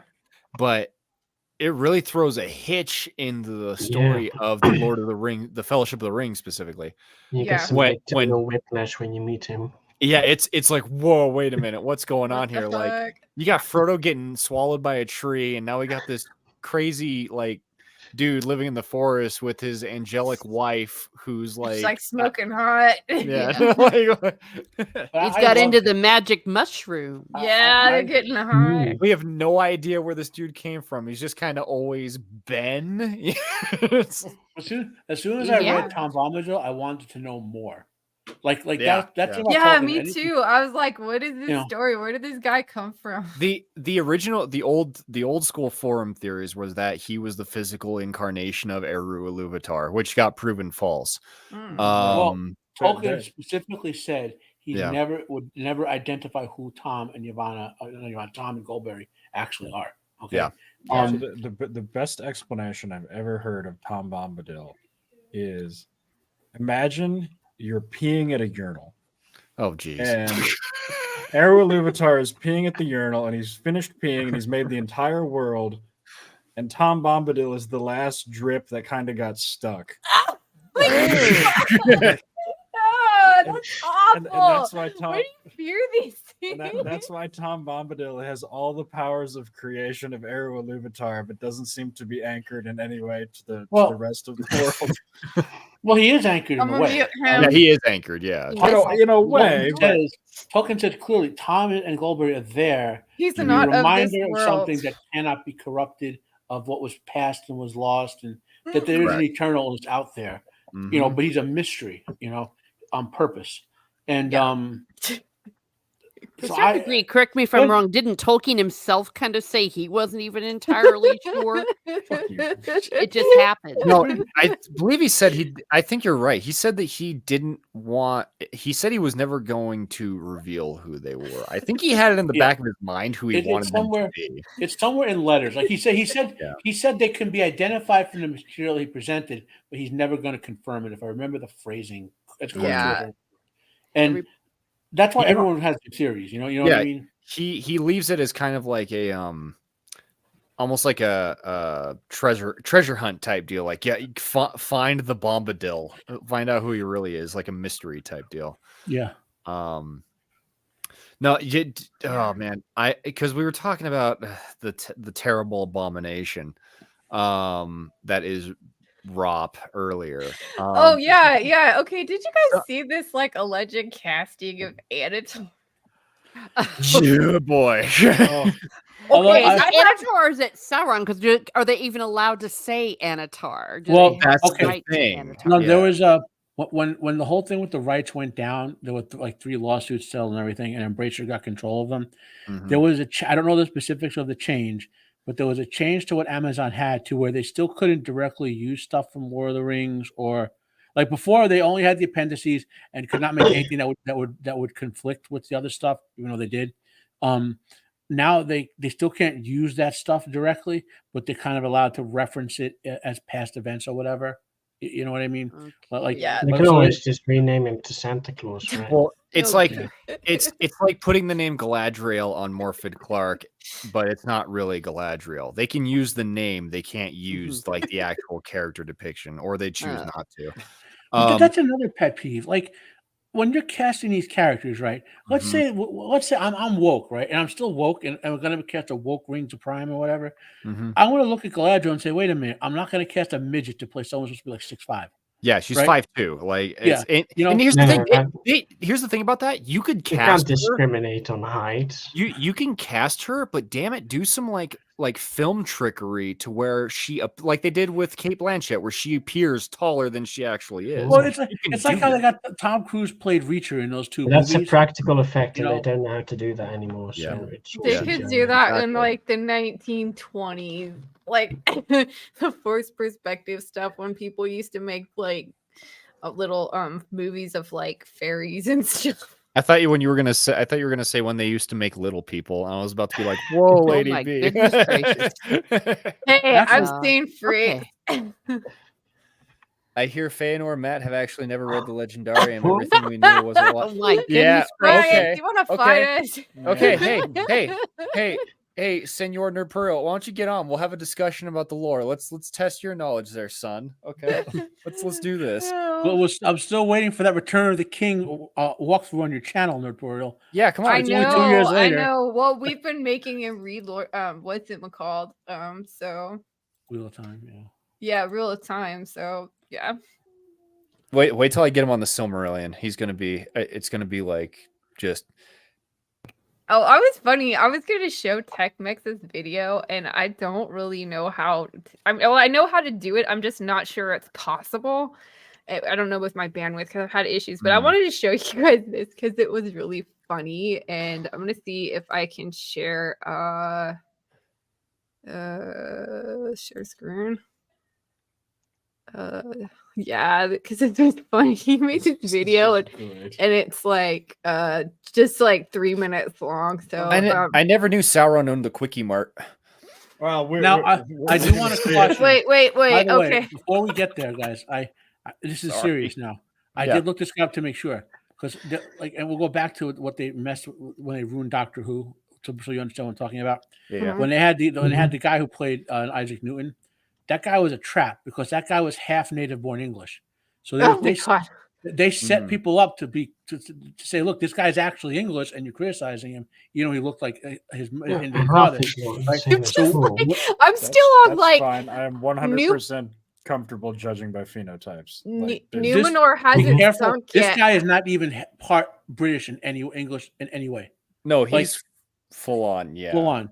And so whenever they do these castings, I'm just saying, avoid their trap where they can catch you in your own like blame of saying, well, in English, you know what I mean? I wasn't even going to say anything about the guy. I was like, Numenor hasn't even sang. So what do we? Well, why does it matter whether he was natively born in England? But does this mean they're all really racist? Like the because when we say stuff like, well, they're having a black guy play Aragorn or whatever, you know what I mean? Yeah. The criticism, he's because a European. He doesn't look like Aragorn. You know, yes, that's the problem. Matt, repeat after me. I do not give a shit. He doesn't look English. Yeah. Period. End of conversation. Like you are in no way obligated to play their game with them. Like yeah. And I'm sorry. Look, okay, Anatar is supposed to be an angelic being, and I don't get angelic from Tune. Okay, seriously, it's just not something that happens, you know. And with respect to the actor, I'm sure he's a fine actor. This just going to be another situation where he's terribly miscast, you know. Yeah. I mean, Tech support Sauron. Can we? All right. Can we? I'm gonna see if I can play this, you guys. I want to try this. I haven't tried this on StreamYard, so. Hello, valued customer. Can you hear it? Calling AT&T. Before we begin, I must inform you that this call may be recorded. Can you guys hear it? Yeah, can hear it. Oh, okay, because I had to like. we can't. Oh, it is my Let me pleasure, see. Mr. Unmute Crow. that. My name is Anatar, Lord Gifts, and I would love to help you with any issues you are having today. If you will allow me a moment to pull up your complaint log, I can get you sorted out in a jiffy loop. What are you waiting for? Oh, yes! It looks like you are trying to return your smart ring of power to the fires of Mount Doom from which it was forged. me first express how sorry we are that you are unsatisfied with your purchase, and that we will do everything in our power to make amends. But oh dear, it appears that you have previously declined the option to extend your extended warranty, and so unfortunately, we will not be able to accept any returns at this time. The ring is mine. Yes, it appears so. However, I am the Lord of Gifts, and so just this once, I may be able to make an exception. Right now, we are having a special promotion, and if you are willing to switch your service provider to Mordor Mobile, you can trade in your smart ring for the brand new Apple Ring 13. It has 5G. Does that sound like something you would be interested in today? I will take the ring to Mordor. Though.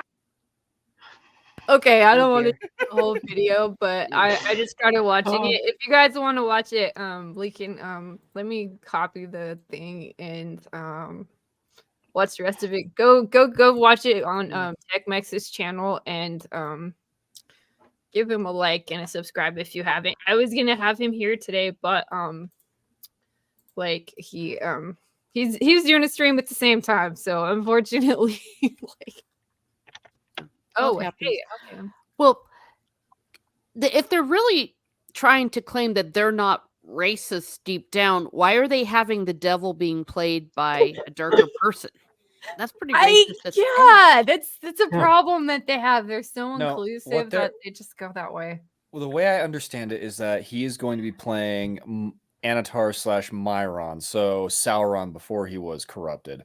And so as he gets corrupted, the going theory is that as he gets corrupted, he's going to become progressively whiter. Oh, you've got to be kidding me. I'm dead serious. No, come on. If I'm, I can totally see them doing that. I could see him doing it too. It's the worst part. Like 10 years ago, that sounds like parody. That sounds like a joke. Now it's like, no, this is absolutely, this could be a thing. We'll see like by generation who'll be Get generating Ang Bang off the screen, William. Oh my god. If they do that, oh, and yeah, just no. Oh, that would come on. Maybe that's the secret. They're doing this real story in backwards, right? Right. Yeah. First they made their Elven in the real story, Anator, other rings, Elven rings, right? And then, but in their story, three rings, other rings, Anatar. Like they're just doing it in reverse, you know? Yeah, but they don't have a second dagger, so how can they make the alloy? Of all the problems that they have, I really hope they pull a WAP here and just be like, oh, yes, we made the other rings off screen between seasons. Yep. I just think it's so funny because it's like, okay, so I'm reading the Silmarillion. It's like we do the Numenor story and then we do the Rings of Power story. And it's pretty obvious the Rings of Power happens before the Numenor story. Right. So Anatar comes before Sauron. So, I mean, Numenor didn't get destroyed. It's hundreds of years before Numenor even gets involved. It's like Anatar starts wandering around. So, okay. So at the end of the First Age, Sauron gets taken into custody. He's with Eonwy. He's been told, well, we're going to give you a chance to come back to Valinor and repent. Sauron's actually repented for about 7 seconds. They're really milking that one part and making Sauron the good guy. Yeah. So then he gets scared of Morgoth and Manwë Drath and all that and becomes evil Sauron. I'm oversimplifying, right? Yeah. He disappears for hundreds of years. Okay. Galadriel senses something evil astir in the area. Okay. Because she's vastly telepathic. She's short of the actual Ainur themselves. She's the most powerful telepath there is. Okay. So Har and Celeborn leave the remains of Doriath, I guess at that time. It had broken apart, however the timeline goes. And they go to Eregion in, I want to say 300 or 400 of the Second Age, off the top of my head. And they begin organizing the region because they know the threats coming from Mordor and all the people humans who still worship Morgoth east of them, so to speak. And if you ever look at the map, that's a whole wide open area. Whole logic of the wars they had. This could be a whole stream in itself. Like that's the one thing I wished that we would see in the War of the Rings, which Jackson omitted, was the actual War of the Ring. You know what I mean? Yeah. But anyway, so she's organizing. they settle in what eventually would become Lothlorien with the Sindarin peoples who were like Celeborn and the remains of Galadriel's Noldoran followers and all that. They make alliances with the elves of Mirkwood. Not Celeborn, because he's not a Noldor elf, but Galadriel had good relations with the dwarves because the Noldor elves had good relations with them. Celeborn hates them and wants to kill them all, you know. The point that he didn't want to join them when they traveled through they were retreating from Sauron's forces, and Celeborn hated them so much he'd rather stay a rebel in danger of his life than go through Moria to escape to Rivendell. Right? The Númenóreans are settling, they're colonizing the southern part of their area. There's some other human settlements from the ancestors of the Edain who didn't become the Númenóreans, and so forth. And that's kind of the Second Age up until Anatar shows up like a creepy fungus, pretending to be a gift from a messenger from the Valar who wants to teach people stuff. And he's doing that for like close to 400 years, if I remember right.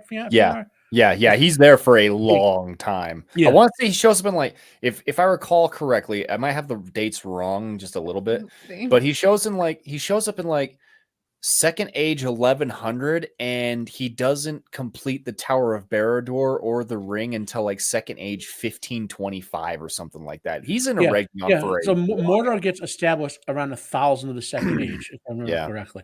Then Anatar shows up a little after that, right? And by little, I mean it could be 50 years or 200 years, but somewhere like he was saying in the time period, right? And he's going around, and Galadriel knows right away something's wrong. And no volcano explosion, by the way. Yeah, in the actual story. Well, no, because it turns out, well, no, you get me sidetracked, Sage. Get me sidetracked. Dragging me into the depths of Rings of Prime there. So he's traveling. Galadriel susses him out. She doesn't know he's Sauron. She can't penetrate his mind because he's blatantly more powerful. Tolkien outright said she's nowhere near as powerful as Sauron. Okay. Yeah. She can't figure out that he's Sauron, but she knows he's not to be trusted. Kicks him out of wherever she was at the time. Okay. So then he travels around, eventually finds Gil-galad and Elrond, who kind of sense something off, but don't trust him. But they listen to what he has to say, you know. And he teaches some people there in Lindon and all that, stuff, but nothing. But then he goes to Osten Edhill, and Celebrimbor is like ripe for the taking. Him and the Smiths, they want to learn this lore. So he spends hundreds of years teaching them stuff, legitimately. And he gets but his plan is to make the ring so he can enslave the leaders of the people. That I want to say it took about 100 years to forge the 7 and the 9. Then around 1590, Fëanor, or 1490, somewhere. Well, if you're talking about the 3, the three come right after that. So he leaves to go forge the One Ring in Mordor, and then Celebrimbor, without then forges the 3 rings in secret. Not so much hiding it from him, but just like, I'll make 3 more rings. Right? Well, no, Celebrimbor had his suspicion, he was second guessing Sauron. And that's the reason why he made the 3 in secret, because he was under, I believe, if I recall correctly, Celebrimbor being the smith in Noldor that he was, he knew that because Sauron's hands were directly tied to the forging of the 7 and the 9, that if I recall correctly, Celebrimbor had the thought process of, okay, I know the ring lore now, so I can forge 3 without just in secret, just in case this guy is up to no good. Well, that he didn't, but it wasn't about the rings that made him distrust Anatar. See, Galadriel is and Celeborn kind of the leaders of a region until Sauron sort of planted seeds of doubt, and Celebrimbor sort of seized power from them. Yep. Okay. He played on the old Noldor rivalries, among other things, you know. Yeah. And so I have a question, what was I gonna totally forgot what I was gonna say. I know I was gonna ask about okay, so it's really because I started reading this chapter and I'm just like the Rings of Power one, and it's like it seems like there wasn't a lot of notes for that section when Christopher wrote it, or whoever wrote that part of it, because there's just not a lot of information and there's totally no sense of time scale. So is there other information about the forging of these rings in some of the other works? Yes. Well, yeah. Okay. Yeah. For instance, there's information on so in Of the Rings of Power in the Third Age and the Silmarillion, it's a brief kind of like it's a brief synopsis of what exactly occurred to make the elves of Eregion choose to, or not choose to, but what causes them to get fooled by Sauron, how Sauron manipulates them, and how the rings were created in order. And then I believe the sacking of Eregion is in that chapter as well. And then it goes into pretty much the fall of Gil-galad and into the Third Age, the War of the Ring, and then conclusion, which is the Lord of the Rings, but it's kind of summarized. Okay. But the no, the story. So, like he was saying, Galadriel and Celeborn, they what was I gonna say? They end up getting pretty much forced out by Sauron because of Sauron's machinations. And it was actually that was when she went through Moria, right? Was because she was traveling to Lothlorien after leaving Eregion because of the machinations of Sauron. So I'll just from this, if I recall, right? So I'll just That give was you my understanding as well. That her husband didn't go with her. No, because he hated and feared the dwarves. I mean, there's no the Sindarans and is it in the Silmarillion with the dwarves and have that war with the Sindarin, or is that in unfinished tales? I think That it's was in the Silmarillion because that's when it's they the Noglamir that they the fight over? Noglamir incident with what's his name? Lillian's husband. Thingol. Victoria. Yeah, that was some just results. I did not like Thingol that much, and I'm like, pride before the fall. That's so oddly enough, that's my girlfriend's like husbando in the Lord of the in Tolkien mythology. Oh my gosh! That's, like, okay, that's a funny question. She calls him. She's like, Daddy Thingol. He's so great. I'm like, shut up. Okay, do you guys have like waifus or husbandos or favorite characters? Go Sage. Or just a favorite character. I'll take that. I mean, my favorite character would probably be Boromir. Oh yeah. I just really like his arc. Good choice. Yeah, but nothing quite like no. Well, there's not many in there, right? Oh, there's a lot to choose for. Come on now. Well, yeah, but no, I'm thinking now mostly of the Lord of the Rings trilogy. Fair. Okay. Where you have Éowyn and you don't know my favorite character by now? It's Sauron. my other icon, like not this is my unbearable account, but my other. Oh yeah. Hey, Sauron's eye. It's Boromir. But hold on. Galadriel simp. Hell yeah. But is Sauron your waifu? That is the question. Unfortunately, given the power scale, I'd wind up being his waifu. But Matt's all about the ink paint. Yeah. Oh my god, I saw cursed art when I was looking for that. How will be my lord and master fu? Let's put it that way. Yeah. Okay, Feanor. Do we even need to ask this question? But we will. It's Nerdanel, of course. The smoking hot redhead elf who makes sculptures and everything like that. That's totally waifu right there. Okay. You got over that little obsession with Galadriel there, Feanor? You know what? I just was trying to recreate some light, okay? And then that that's what they call it. Yes. By the light. Yes.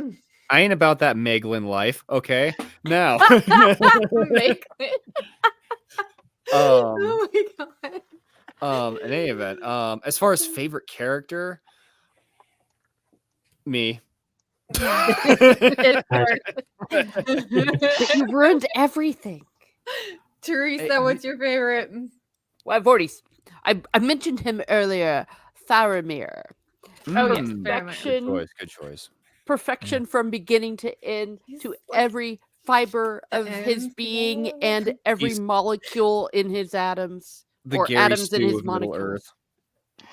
He's a really nice guy, and I like the Éowyn chapters at the end, like when he's trying to get her to stop despairing. The steward and the king. So oh yes, I have completely memorized everything he said to her, and of course, so sweet. Yes, I know. Oh my gosh.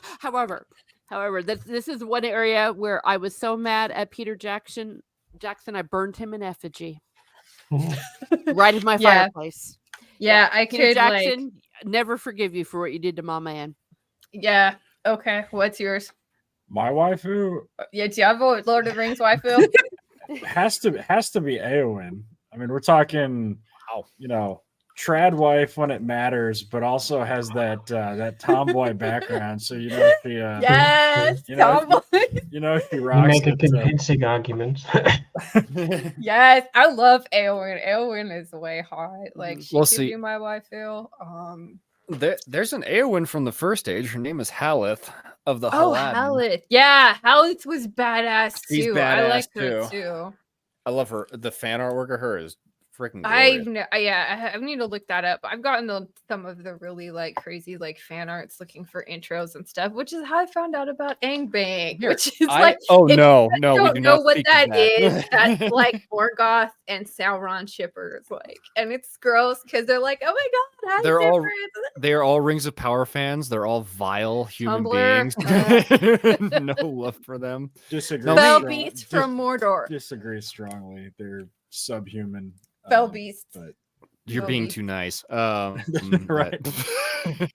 Yeah. Let me see here. So I gotta say, Eowyn is definitely my waifu, but like I love freaking Theoden. Like he's so awesome. I love how he has such a redemption arc and how he just sort of wakes up and everything he does is wanting to be the man that he should have been, and how he dies and the stuff he does with the hobbits and how he gives them like jobs. Like it's so awesome, and how he just dies at the end. Like I really like him. I will say I don't know if he'd be a husband, like, and then I'm kind of like, okay, we had this discussion before, but okay, Fëanor is like the alpha Chad, but then you have like a Fingolfin, the Sigma. So Oh, yeah, I don't know. I gotta say though, like I kind of have a thing for Fingolfin, and he's cool, and we you know what? I'll let Will tell the story of Fingolfin the Owl.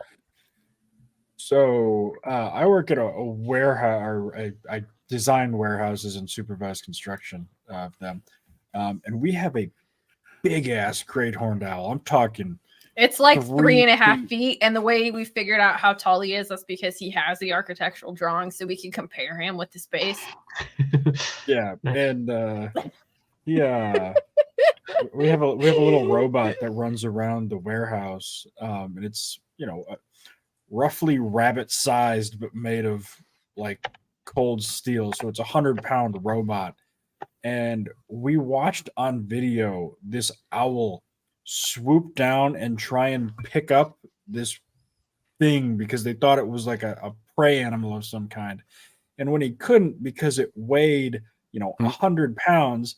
This owl looked at it calmly and then decided, well, if I can't pick it up, I'm at least going to peck its eyes out. So we watched it destroy in sequential order 2 $5,000 cameras mounted on the front of this thing. Like, yeah. Reminded That us is some Fingolfin energy. That's why I'm like, oh my god, it's him. Like, just single-handedly going and attacking the It's evil Fingolfin industrial reborn. revolution.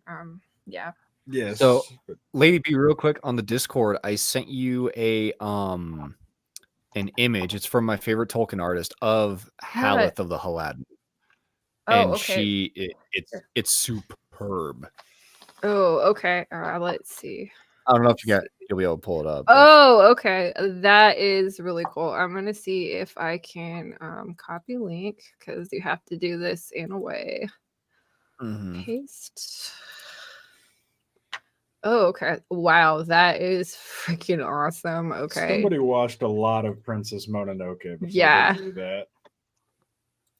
Yeah. I think it's Like I that said, one, her art style is really like when I was growing up, how I envisioned Middle Earth. yeah, it's really, really, really, really freaking cool. I love that. Right. Now I kind of wish I had done an opening with her. Right. That is beautiful. I love it. I love the head. I love her story too. Okay, she's just like, I don't want to become like beholden to the elves. Like, I am just going to do Yeah. what's best for my people. She Yep. was really fun. Yep. Caranthir was like, "Hey, that's probably not a good decision," you know. Yeah, But like, nah, yeah. I Yeah, really that's my liked own. that a lot, and Oh man. oh, you're trying to send me that, babe. Yes, He's been trying to find a meme for us, and like it's kind of hard. I can't have 50,000 windows open when I'm streaming because it just crashes. And did you send it to me? I did. Are you Okay. using Chrome? No. Good. Okay. Let me just copy copy link. Okay. Sorry guys, like it's kind of hard when I do this like on the fly. Oh yeah. I love this meme. This meme is awesome. Okay. This meme is really Excuse me. funny. It's the Théoden meme. When Uh-oh. Théoden wakes up and everyone's like, but how do we get that dog back in him? Gandalf immediately gets it. He needs to hold his sword and swish it about. And I think that is why we need more men working in mental health care. You know what? I That's remember saying probably that and fair. I'm like, Yeah. it's Yeah. funny, but You it's know- so true. The book version of this scene is my second or third favorite scene in the entire books. Yeah. Which I wish Jackson had done in the movie. So Eomer in the book was not outriding in exile; he was imprisoned. Okay, Yeah. and this is important to the culture of the time. By the way, Grima had done something to Theoden's sword; it was missing. Eomer was his heir. Eomer, the first thing he does is give his king, his pseudo father, his sword, because the king should not be without his sword. Mhm. It's a very powerful scene, especially if you know the culture we're talking about. And you know, I mean, I don't want to start just slamming everything Jackson did or whatever, but like this just reminded me of like that's like second or third favorite scene in all of the books is when Eomer just does that. There's no hesitation, no nothing. He gives up his sword to his father / which is his uncle, but his king. You know. Yeah. I thought there were Actually, like things like that just There's look a so scene, if you beautiful. ever read Shogun or watched the original adaptation, I hope they do it powerfully in the new adaptation of Shogun that's coming up. When Toranaga loses his sword in Shogun, no one else but Blackthorn thinks that the leader, the Shogun, the Toranaga should not be without a sword, and offers up his sword immediately to Toranaga, so he doesn't lose the honor of not having his sword. And that's how Blackthorn becomes indebted to the debt of honor forms between them. That type of scene where you give up your sword to your liege in these cultures is very powerful. You know, Yep. it's Yep. yeah. You know, that's actually kind of a question. What is everybody, books or movies, preferably books, but what is everybody's favorite scene from the Legendarium? Like favorite, just like small little part. Oh man. I already know. You I guys, know you it. guys are gonna hate me. What's up? For me, it's gotta be the Pelennor Fields in the Peter Jackson movie. That is a great scene. Yeah. It's a fantastic yeah. scene. But actually, I don't even Oh, I think that's cried. right. No, I think I like the Ride Out and Meet Them scene better in the Two Towers movie. I think those are, I don't know, cheap ass answer. That's a lot of people's and probably the most casual answer, but those two really pop off. My Yeah, that is a great one. Oh, her and well, actually, nah, her and killing the troll guard of Gothmog while screaming "Day will come again." That is like peak. Like that's Kino right there. That's so good. Yeah. That's probably my top 5. So when you guys say Legendarium, is that the whole of Tolkien works? The whole Yeah. Tolkien work. So the entire world of Arda, you know, all Oh that. man, So- that is oof. So just in Lord of the Rings itself, my favorite scene, it's a scene of profound courage when they're having the Council of Elrond and they're all arguing what to do with the ring. Mhm. Bilbo steps up and says, "I'll take it to Mordor." Mhm. That That was cool. so not only is that maybe the most profound scene of courage in the entire series, that may also be the funniest scene in the entire series. And the Legendarium itself, it's a kind of oppositical scene. It's funny but sad in a way when what's his face? Fingolfin, the war cry that scared everyone away when he ran across and to confront Melkor Morgoth. Yeah. You know, that whole sequence when he was like, and his battle cry just scared everyone in the whole realm away. Yeah. Like- Everybody thought he was a Rome come again. Like Yeah. That was pretty funny, and like all of Morgoth didn't even want to fight him, but his like bros were like, if you don't fight him, you'll lose so Yeah. much credit. And he Alone only, of the Valar, he only He felt felt fear. fear. yeah, Yep. and Morgoth only won because he was a Valar. Mm-hmm. Fingolfin actually won the fight, but he couldn't beat the infinite endurance. You know. Yeah. So Should have gone for the head. But gone for the head, Fingolfin.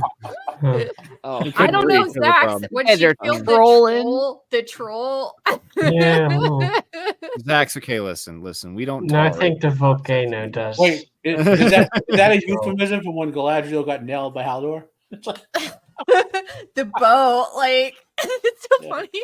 I haven't put I used for my opening of the last one about like when Sauron could no longer take form of fair form, and it was the most horrible thing anyone had ever seen. And I showed that like boat part, but I was looking at it to get like that clip, and there's this horrible thing where like Galadriel is like on her knees in front of him.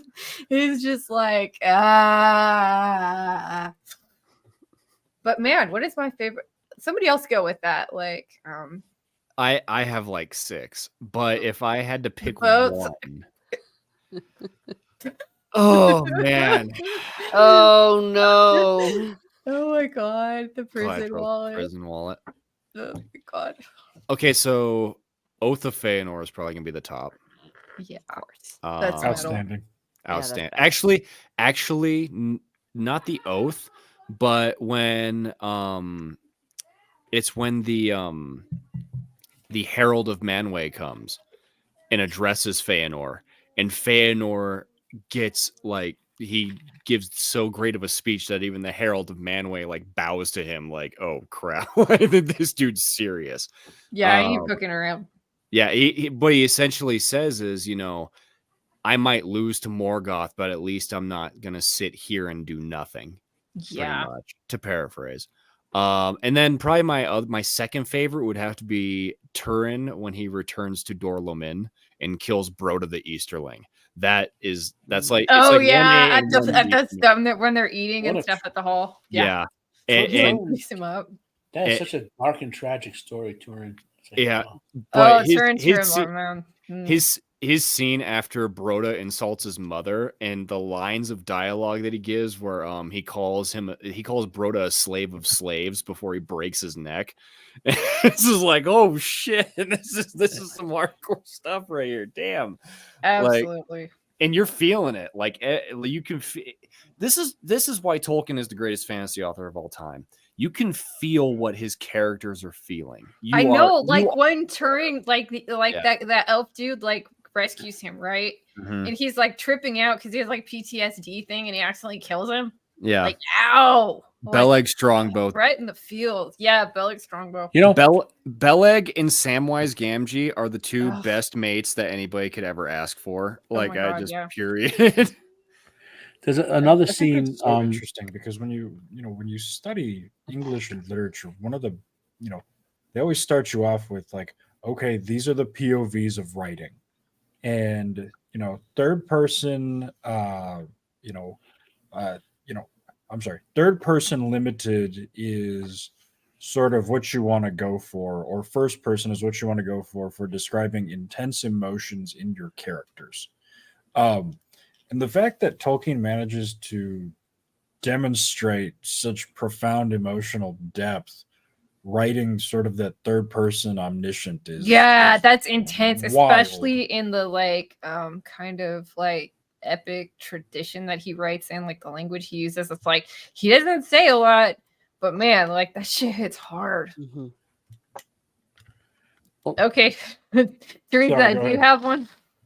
Well, if we're doing like the whole two, I will start with Lord of the Rings when Frodo is going up Mount Doom and Oh, he's yeah. crawling. Very well done in the movie, but of course it straight from the book. Mhm. And he's on his hands and knees, and he's like, "Come on, Mr. Frodo. If you can't carry it, I'll carry you. And come on, we're gonna go for a ride with Sam or something." It was just, I can't stand it. I can't stand it. I cry every single time. I cried when we were doing it on our book Dude, club. when Sam throws his pots away, like, bro.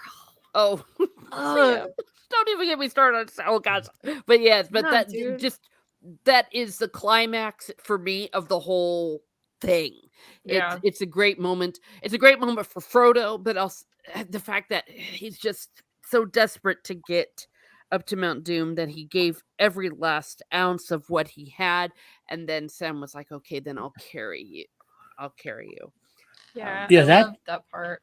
That's an amazing sequence. I mean, because this Tolkien's letter comes from the letter that Eru intervened eventually because Sam, Frodo, and even Gollum did everything they could have. There was nothing else humanly possible anyone could have done at that point. In other words, when the ring basically defeated Frodo and T-Top, there was nothing else they could have done. They did everything they could humanly possible do, thus allowing Eru to intervene with a miracle. I mean, that's basically the level of effort that they put in to get up that mountain, to get it there, all they went through, that everyone who sacrificed along the way went through, you know? Yeah, and then the time like where they just have nothing but their faith and they realize we're gonna die here and that's okay. And if you think about that, think of Tolkien's war experiences.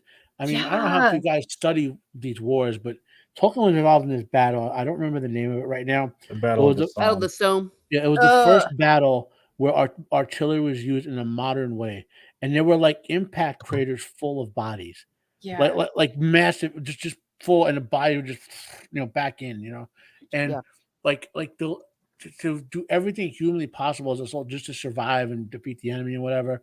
And he might have thought, I only survived some of this because God intervened. Yeah, like my grandpa, when my grandmother died, he cried and he said, when I was in the war and my best friends were getting their heads shot off right next to me, it could have been me. I didn't even think about it. I didn't cry, but like that experience they have when they survived with sheer circumstances, doing whatever they could, and that to me is what that scene at the end of Lord of the Rings, when they failed but succeed at the same time. Yeah, well, and of course that's the whole idea of the free grace. There's nothing that humans could do, and that is why come. And that is essentially why Frodo did not fail, even though technically he did fail. As Tolkien had said in his letter, he did fail, but he didn't fail. I know, because of this, once you understand that, and that is also what makes Tolkien great, because nobody knows and can write, and in my humble opinion, has written in the 20th century to totally rip off Shippey. What good and evil and what the human beings are capable of in this modern age, as well as Tolkien has. Oh yeah. Yes, it's very much without him I can accomplish nothing. When the Lord walks beside me, there's nothing I cannot do. Yeah. Well, precisely. The dog George or kitty. George. Oh, he just I just saw ears. Yeah, we got a cat. Oh, he does not want to move. He just wants to say hi. Hi, George. Oh, look at oh my goodness. Oh, he's so grumpy. He's like, no, put me back. Yeah, that's what my cat. My cats like to sit on my computer while I do it. Yeah, he's sitting in Dad's lap. Oh, now you're in the cords, buddy. He's sticking around though. I thought for sure he would have bolted. Yeah, I'm glad he does. He wants to sit in your lap. He likes it. God. Yeah, and it also talks about the complete cooperation with the plan, if you will, salvation history and the plan, and that it was already put in motion years and years before when Bilbo spared Gollum's life. So, such a perfect. Well, that's part of everything that's humanly possible to do. Bilbo didn't fall to evil and kill Gollum. He did, like, if Bilbo had to kill Gollum to get out, it would have been okay, but he didn't have to. So he did everything humanly possible to not do evil. Well, the thing is, and that's where I get into. There's a lot of Tolkien fans who are just as knowledgeable about as you or I am, who will say that that all the events in Middle Earth, the entire history of Middle Earth, are all predetermined, and because of that scene with on the Crack of Doom, I think proves otherwise, because Eru Ilúvatar had to intervene and kill Gollum. Yeah, he had to. So if he had to do that, it's not the events in that world are not predetermined. I interpret anybody who wants to tell me that everything in Middle Earth, involvement itself is also predetermined. Maybe. I think Eru intervened and saved Gollum. Well, it saved him, yeah, because due to Sauron's corruption, Gollum Smeagol was robbed of the gift of men, which is death. And and also remember, along the way, through the split personality, Gollum was trying to help them at various points. He was doing everything he could do. Yeah, the internal fight within Gollum was like really interesting to read. I really like that. You're right. I should. It definitely was a mercy by Eru Ilúvatar. Yes. But the main point is that Eru felt the need to intervene. Yeah. And he also had to intervene with the Númenóreans and things of this nature. So if he's intervening to change the world on the fly or change the fate of a character on the fly, then it can't. The events cannot be predetermined. Well, no. Yes, anybody who wants to argue that the events are predetermined does not understand the difference between Catholicism and something like Calvinism, where in Catholicism, nothing you do is predetermined. Your gift of free will has been given to you by God. Yeah. So the idea that there is, everything is predetermined is, I call it atheist Tolkien studies, where we do everything in our power to pretend that that there isn't a religious foundation to these texts. And I would argue that it's almost the predominant version of Tolkien studies now at this point, but it is absolutely heretical in its foundations. Well, and that's the thing is too, it almost kind of reminds me, I'm sure you guys have seen me have debates about this on Twitter, but people that will say Sauron is a sympathetic character, that orcs are sympathetic. No. Hold on. And the biggest thing that I hear from people is, well, Tolkien was Catholic and Catholicism teaches that there is no such thing as being irredeemable. I'm like, I want you to go to any Catholic out there, any of them, and ask them, do you think Satan is redeemable? Well, no. The answer is going to be an unequivocal no. But by his own free orcs are will, not really he is the same irredeemable as Satan, too. right? Yeah, but the choice that he made, he knew it was gonna be. There wasn't gonna be any pass go. My point is is that analogy would say Sauron is irredeemable, but the orcs are merely corrupted by him. Well, I would argue that redeemability, even in Catholicism, has its limits. So take for example, if you look at all of the things that the orcs do that are extremely evil and cruel and heinous, there is a certain point where they no longer become sympathetic. See, and that's where you are. That's where you are unequivocally and absolutely wrong. In Catholicism, no matter what you've done in life, no matter how many bad, terrible, awful things you've done, if at the end of the day you've confessed and you have done your penance and you are genuinely contrite in your actions, you do make it into heaven. That is an unequivocal position. There are prerequisites to that, as you just said, though. Repentance, confession, things of this nature. I do not recall a single orc ever in the entire Legendarium having any kind of misgivings about the actions that they were committing. I disagree. They are still beings of free will. Yes, they are overruled by Morgoth. The last thing Tolkien wrote on them in a letter was the only things that have souls are men, elves, dwarves, and ents, and those are the only ones who can basically have free will and redemption and all that. Basically, if you have a soul. Yeah, so that was the workaround, because his concern was he was troubled by orcs. He was very troubled by it. Yes. Yeah, that's interesting, because remember how it said there were elves that had been captured by Morgoth, in the first part of the Silmarillion and stuff, and it was really sad, because there were these ones that had been captured and then they were released, and that they had become pariahs because they were tainted by him and nobody wanted to interact with them at all, and that was really sad. Well, Christopher Tolkien phrases it in a very, very specific way, because his dad never really came to an actual decision on the origin of the orcs. So the way that he phrases it in the Silmarillion is that it is said among the wise that elves were captured by Morgoth and things of that nature, but it's not a definitive, no, this is what happened. It's said in kind of the meta, I guess, like this is what the wise say in our history. And that's kind of like why you have to factor in different levels of the canon when you talk about stuff like. So in the highest level of the canon, let's say orcs are corrupted elves. So in my head is always okay. So when they die, they go to the halls of Mandos, spend some time at Mandos, and get reborn in their pure elf form. Solves that problem, you know. But if you want to be really better about it, that you can go. His final comment in the letter was they don't have souls anymore, so they're just walking rocks, basically. Yeah, I was going to say on that And note, that like seems I mean, also a bit No, awkward. you don't have to say walking rocks. You can say animals. Well, I say walking rocks because they originally were walking rocks. Here's the thing about the orcs, though. The orcs commit way more heinous crimes than Feanor ever did, and yet Feanor is not permitted to leave the halls of Mandos. Although all who he had caused to suffer would entreat for him. And it's like the orcs did. I remember what the orcs did to help me out. Turin, dude. Well, not Turin. Battle of Unnumbered Tears. The guy's brother. It's what kicked off the whole battle when they chopped off the guy's legs and all. They sat there like dismembering him in front of the army. Yeah, it caused the elves to get really pissed off and charge. It's like that's pure evil, guys. Like, why are we trying to make that sympathetic? I know the people that go around there trying to like.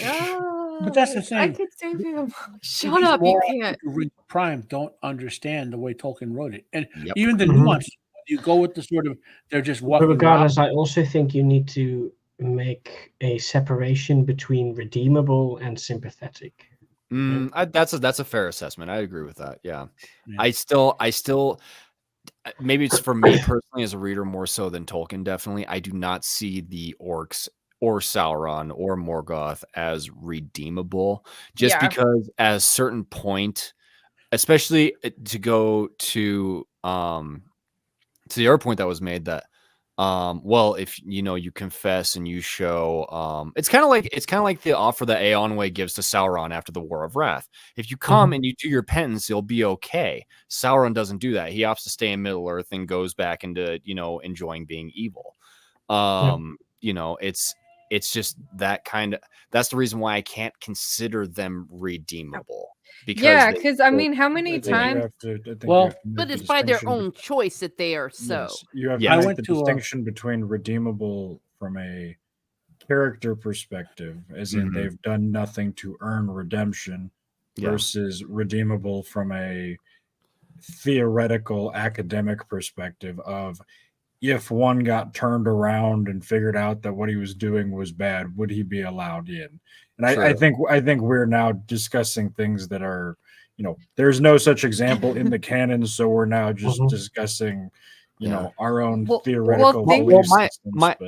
My last point on this to go to Wheel of Time, there is a quote, right? No man can walk so long in the shadow that he cannot again return to the lights. Yeah, but I guess my thing would be saying is that these bad guys in Lord of the Rings, it's like they choose not to they make choices. Do they? Yeah, like Sauron, it's like he could have Sauron, times he could have had times. Under him, do they have a choice? I'm not sure. They don't. Orcs are very malleable and mind controllable. That's part of their nature. Yeah. Well, here's the thing though. There was a huge gap of time between the Dagor Lad and the War of the Ring, or actually the Dagor Lad and the events of the Hobbit, where the orcs were just kind of doing their own thing, and they were still incredibly brutal. Yeah, look at what they did to Thror. I mean, that was prior to Sauron's reascension to power in the Third Age. But this is the whole were they programmed that way by Melkor and Sauron, or I think it's simpler from my point of view to just go with the notion that they're take Tolkien's very last word on the matter and say they don't have souls, they're just automatons like the dwarves were before they got souls, and it's easier to just because otherwise we're having, like Alex said, we're having a discussion of our own interpretations of different things. And I wanted to say hi to Stug. Thanks for coming in and say he wrote, but the fact that Sauron could have done that is what makes him redeemable. That he didn't choose to be redeemed doesn't invalidate that. I kind of agree with this. Yes, he has the ability to be redeemed, but the choices he made and the things he did, kind of close that door. Here's the thing, though, Stug, that you're forgetting is that earlier in the Silmarillion, Eonwë, who I believe is one of the heralds, he's like Maya. He's the herald. Manwë. Okay, Manwë cannot Manwë does not understand the concept of evil. If you recall. Oh Or- yeah, that was yeah, a really yeah. interesting Mhm. point. Yeah, so because he let Morgoth back from the Doors of Night after he had deemed that Morgoth has served his penance. Mhm. So the argument that, well, he was offered redemption by the Herald of Manwë, well, that's nice and all, but Manwë cannot conceive of the thoughts that Sauron has or Morgoth has because Manwë is pure. Yeah. So Yeah. he there's a disconnect there. Mhm. Yeah, that was an interesting thing that we were talking about, like on the book club, is that certain of the Maiar and Valar, they just couldn't conceive of people doing something evil, and I thought that was very interesting. Mhm. Yeah. Well, that's very Kind much of. like us as humans. Like sometimes people will look at the world and they're like, surely people wouldn't do this. And it's Yeah. like, Yeah, well, yes, yeah, that actually, they're is sitting there true. holding my beer. Yes, I really would be that evil. I really would do that to another human. Yeah, being. and I still think that the most interesting commentary on the kind of things comes in Lord of the Rings, where it's like, you know, you have characters like Wormtongue and Gollum and stuff, and I think Gollum has like the most interesting moral dilemma because it's like you can, you know, it's what it's like George R. R. Martin say about like the most interesting characters are those that are it's like the drama of the human heart or something like that. Mm. And that is really with Gollum. It's like he's fighting, you know, Smeagol, it's Gollum, he's fighting, does he want the ring? Does he want to help them? He's so tormented by his original sin of murdering his friend to get the ring that it's kind of destroyed him. I liked reading that. I mean, you all kind of get used to seeing him on screen, but reading it was a different. Mhm. Different Yeah. experience. No, I watch the movies way too much, so most of my knowledge of the books gets overwritten partially. Yeah, I hate that. It's like, oh, The I think visuals, this right. happened in the book. No, that was in the movie. Mhm. Or Yeah, it happened differently. Yeah. Well, and to say my honorable mention or from my legendarium, if you will, Oh, yeah, to yeah. Marillion, the sing off between Finrod and Sauron. Yeah. Oh, Yes! yeah, my the rap gosh! battle. The Oh rap. my gosh! But it's like more than well, we know it's more than a rap battle. It is like the whole power of music. I mean, I imagine Yeah, it's like remember, it was the universe was sung into existence. So this is the ultimate power. yeah. I mean, Yeah. think of like the biggest, loudest opera you can think of, like Pavarotti, full throated, but It wasn't an 10 epic million rap battle, times that. you know? Yes, that's if you ever want to drive Gadfly fiction nuts, refer to it as a rap battle. Oh yeah, well, Epic that's technically rap not a battle rap of battle. Of course, Mordor. it's not. But no, but you know what I mean. But something that powerful, and that still couldn't be as powerful as what the God of the Universe did when he sung it into an existence in the beginning chapters of the work. But Mhm. but the fact that Finrod and Sauron, oh my gosh, can you imagine how Talk about. that music? Actually, That music just must interesting. have been booming in a way that we couldn't even possibly imagine. But it still was not as great as God. Yeah. There's a interesting you thing there, Miss Martin. Do you remember? I think it was Luthien when she gets. They have to when they steal the Silmaril from Melkor. Sing is- Morgoth asleep. right? Yeah. When Morgoth misses, probably the inner part of him that isn't sort of psychotically corrupt, probably misses the song of the Ainur and all that, the sort of Mhm. purity of it, and he's willing to let a known enemy essentially sing him to sleep with this power of the song. You know, like Yeah. he was vulnerable to that because of the inner, like I don't want to say like he's this is the wrong way to say it. His own flaws, which still had inner goodness, was what allowed that to happen. It wasn't like he was a big music fan, like, oh, this is a great song, and you know, like Well, he might have been. yeah. Because didn't it say something about he was kind of listing after her too? Yeah.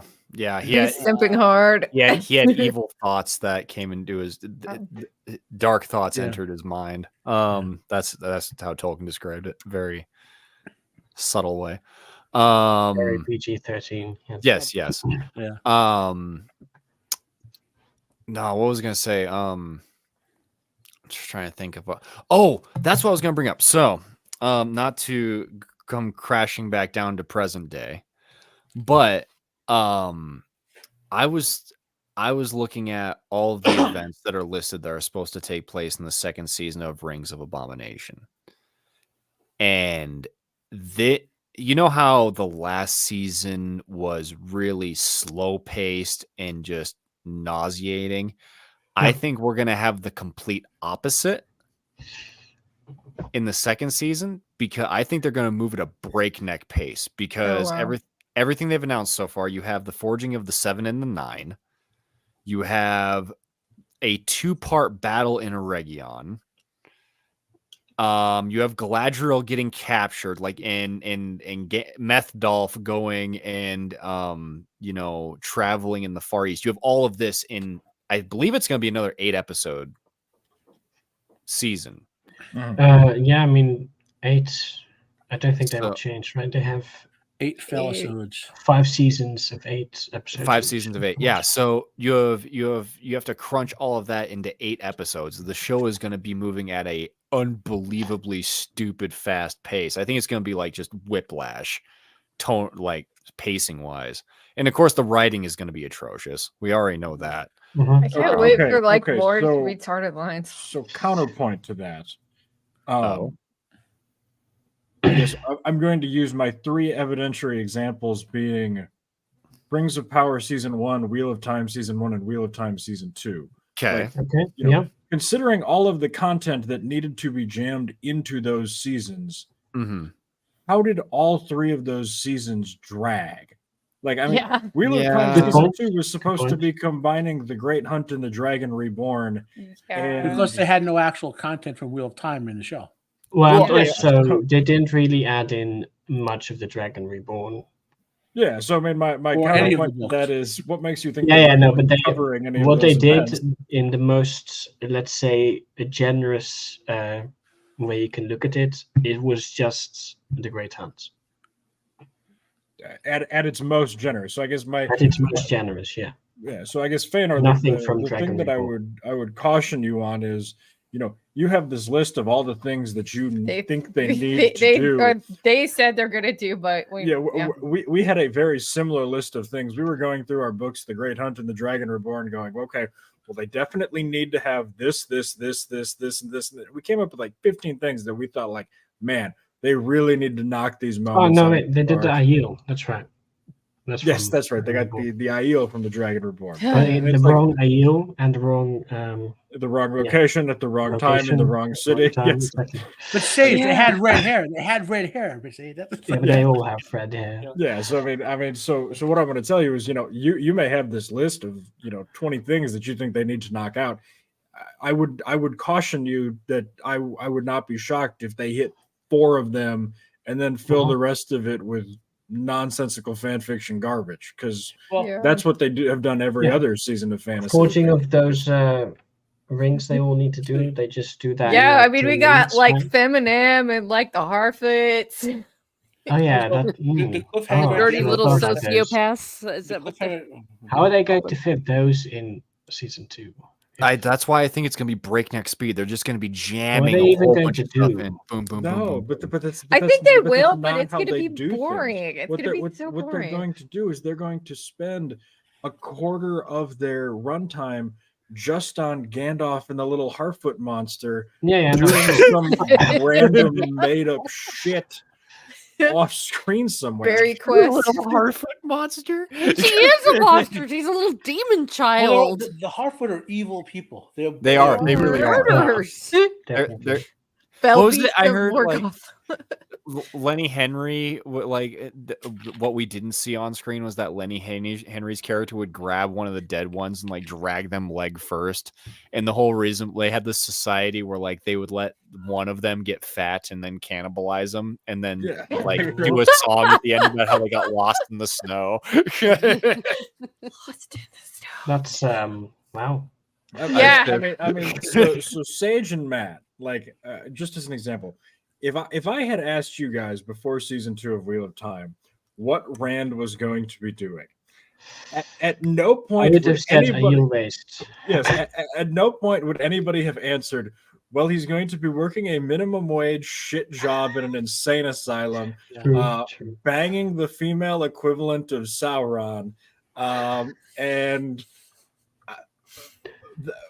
I mean, Yeah, that was that's that was what happened. Like, so Mhm. it's scary. Like, whatever your expectations True. are, like Although lower my them. expectations are to have a stroke to when by the second episode, but I'm getting older and I'm not in great shape, so it's quite possible you might be seeing me live streaming and going this on screen. You know, no, don't say You're gonna that. pull an Irene. Oh gosh. Yeah, Irene. if I'm going Oh. to watch season 2, I first need to finish season 1, so that's the thing. Oof. Yeah. nah, there's nothing useful to be learned there. You know. At any rate, all I can say is, you know what? I've read The Silmarillion now. I have one more chapter, and book club will probably. I was going to plan on doing it on the 7th, but I think I'm going to be out of town that weekend, so it might be the weekend after that. But at any rate, we will be here to cover it, and we've been going for about 2.5 hours now, and I know it's very late for you, Sage. So I wanted to Well, kind of don't wrap. worry about that. I can go Yeah. another hour at least. Oh, well, I wanted to kind of wrap things up because I have issues sitting for long periods of time. But I wanted to thank you all wonderful people for coming and joining me and hanging out as a sort of like pre-New Year's Eve kind of chill stream. And thank you all in chat. I've seen a lot of new faces and I really appreciate the support. Thank you guys for watching on the replay and, you know, the things to do, like, comment, and subscribe and all that. And before we wrap up, I was just going to go through and let you guys promote anything you got going on in your channels or anything else. Would you like to go, Sage? Are you doing anything? I don't really do anything. I show up on random streams every now and then. Mostly on I've seen you. The questioners. The questioners, Yeah, we've seen you on that. I enjoy those streams. Those are good stuff. It's good. But other than that, I don't really do anything. So nothing. Well, to I'm promote. glad. Thank you for staying up with us. So I really appreciate that. Matt, do you have anything going on? So Alex, you like it when we turn a 1 hour episode of Wheels of Prime into a 7-hour discussion on questions? I love those streams. Like when I travel Thank for you. work, We appreciate those it. streams sometimes really get me through it. Like, yeah, especially when I'm sick of listening to audiobooks by that. But yeah, go ahead. Yeah. So I dropped my Reacher. I'll drop in my Reacher episode 5 review probably sometime tomorrow. I'll probably record it right after this. I'm starting to watch. I don't know if we talked about on stream or at the beginning of the stream before, but the Sharp. Sharp. Yeah, the Sean Bean thing. I'm going back to watch it in order. So I have my review of that first episode of that should be up tomorrow around 11 a.m. or whatever I set it to. Also reviewing Monarch Legacy of Fail, Monsters there. That's a horrible TV show that was such a waste of time and money. And Yu Yu Hakusho, the live action. I'm reviewing that. Oh, that's cool. I hear good things about that. I loved the manga. I'm always skeptical. And I even loved the Toonami show. Yeah. Well, no, it was a Japanese manga, a Japanese anime for Toonami just aired it. Yeah, that's what I meant. Yeah. It's a good. If you've never seen them, if you want to get someone into Yu Yu Hakusho, this show is very well done. So you can say, look, check this out. If you like it, then go watch the expanded form of the story. Actually, you know what? We were talking about Rings of Prime and Wheel of Prime. This is a way you adapt something and compress it in a good way. In other words, they're taking the story elements, not trying to destroy the original story, compressing them down with high quality acting, good pacing, and all that, good battles. And if you like it, then you can go watch the original, read the original manga or watch the original anime and get the full story. So this is a good example, right? But anyway, it's decent. Now, if you've read the manga and anime and you're watching this, you'll be saying, wait a minute, Toguro didn't really come into the third season. You can pick it apart, just like I can pick apart Peter Jackson's movies. Any of us could or whatever. You know what I mean? It's you got, if you accept it for what it is, it's done with a respectful, because it's done by the Japanese. It's not done by Netflix. It's just one of those, you know. And that always helps. Yeah, it's respectful towards the source material. It's well done to begin with. You know, I think so far through the 3 episodes I've watched, I'm watching one a week basically, even though it's all 5 have dropped. It's been good. Nice. That's fantastic. Oh, I got my weekly Friday stream, 3:00 in the afternoon Eastern time, Friday Fandemonium. Talk about comic book and some articles and stuff like that. And I'm on Roman of the Empire stream on Thursdays. We do the questioners when we have something to turn into a 7-hour thing. You guys epically stream. That is so awesome. Yeah. What else do we have? Yeah, that's Jacob Ironside. I'm on a lot of his, especially this coming month, a lot of his movie commentaries on Tuesdays and Saturdays. We'll be doing a bunch of I that. hope that he's gonna watch the annual New Year's Eve Twilight Zone marathons, because that's always a highlight of my New Year's. Yeah, so. Sorry. Feanor, you have anything coming up?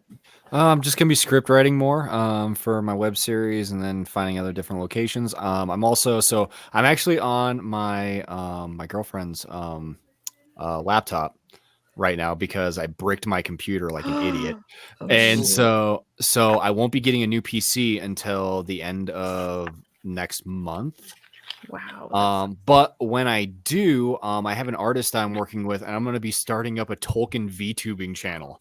Whoa. And so I got that going on. So no, I sent I think I actually sent it to our Discord chat. You can have a look at it on your own time, but or away from the stream, because now we're trying to close this out. But she's the artist who I'm working with sent me a full character model for the VTubing, and she's working on emotes right now, or he's working on emotes right now, excuse me. And whole bunch of different stuff. So yeah, that's gonna be getting started here in the next month. And then once that happens, it's gonna be a ton of lore content, a whole ton of content shitting on Rings of Power. I mean, it's gonna be content. When does that come out? February, March for me. So Ooh, yeah, Rings of Power season 2 comes soon. next fall. Yep. So yep, it's We gonna got 9 months to brace for it. Yep. And so I'm gonna be covering as much as I can between then and now, and yeah, it's gonna be exciting next few months for me once I get that new PC in, because that's when really it's all gonna kick off. So that's so awesome. That's great. Yep. Teresa, what do you have going on? Well, I'm coming up on the new year. I'm going to be continuing with my pub crawl series. We're going to go on to night 4. So please stay tuned, like, share, and subscribe. I'm nearly at 900. Nice. Keep that bell rungs for interviews with many different kind of creators and different topics of their own choosing. That's what you get to do. And if you saw my Lady Balefire in mine, she chose classical music, so anything goes. And we had a blast. It was so fun. I love that. Is like one of my favorite streams I've ever done. It made me feel so good. I'm really glad that we got to talk about that. And yeah, it's crazy. Yeah, we had a great time. Some more fun stuff like that. Some book streams are likely going to be continuing, though not the regular Saturday book club. We shelved that after doing that for 2 years. Also, I've got a Sweet Rolls how-to from Skyrim coming up, and more Tolkien letters, more all of that. That's awesome. Are you going to do Catholic explaining still? Yes, I need to get back to Catholic explaining. I really enjoyed your mag stream too about the Advent. That was really cool.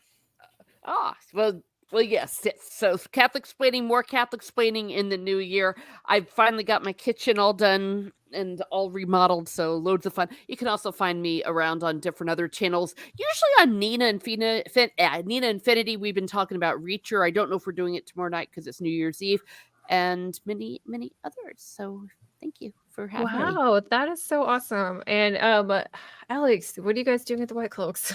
I got a video coming up hopefully this week about the most humiliating moment of each of the main characters in season 2. It was grim. Yeah. So got that coming up. Hopefully trying to get some more stream scheduled. Yeah, I think we just recently started channel memberships for the White Cloak, so I helped them set that up, and we're gonna probably try to do one like a member stream, or a like we have various different. They have various different types of memberships too. So yeah, we have subscribe to our and their channel thing. I don't have that yet. I'm not monetized, but they're fun to go to, and it's like a lot of great people to talk to. And yeah, so I was just looking at the calendar. I'll probably do my last thing for a book club on the 14th, because it's probably going to be gone on the 7th. We're going to a sports ball game, so yay football. I don't know how excited I am. None of my teams are playing in the I don't have any fantasy players in this game, but it should be a good time. I've never been to an NFL game, but thank you guys for watching, and please thank you for listening to the replay and the thing, like, comment, subscribe, all that good stuff. And I am going to play us out with another recycled outro. So thank you guys so much, and I'm just gonna close this out so I don't boomer this stuff. And I'll see you next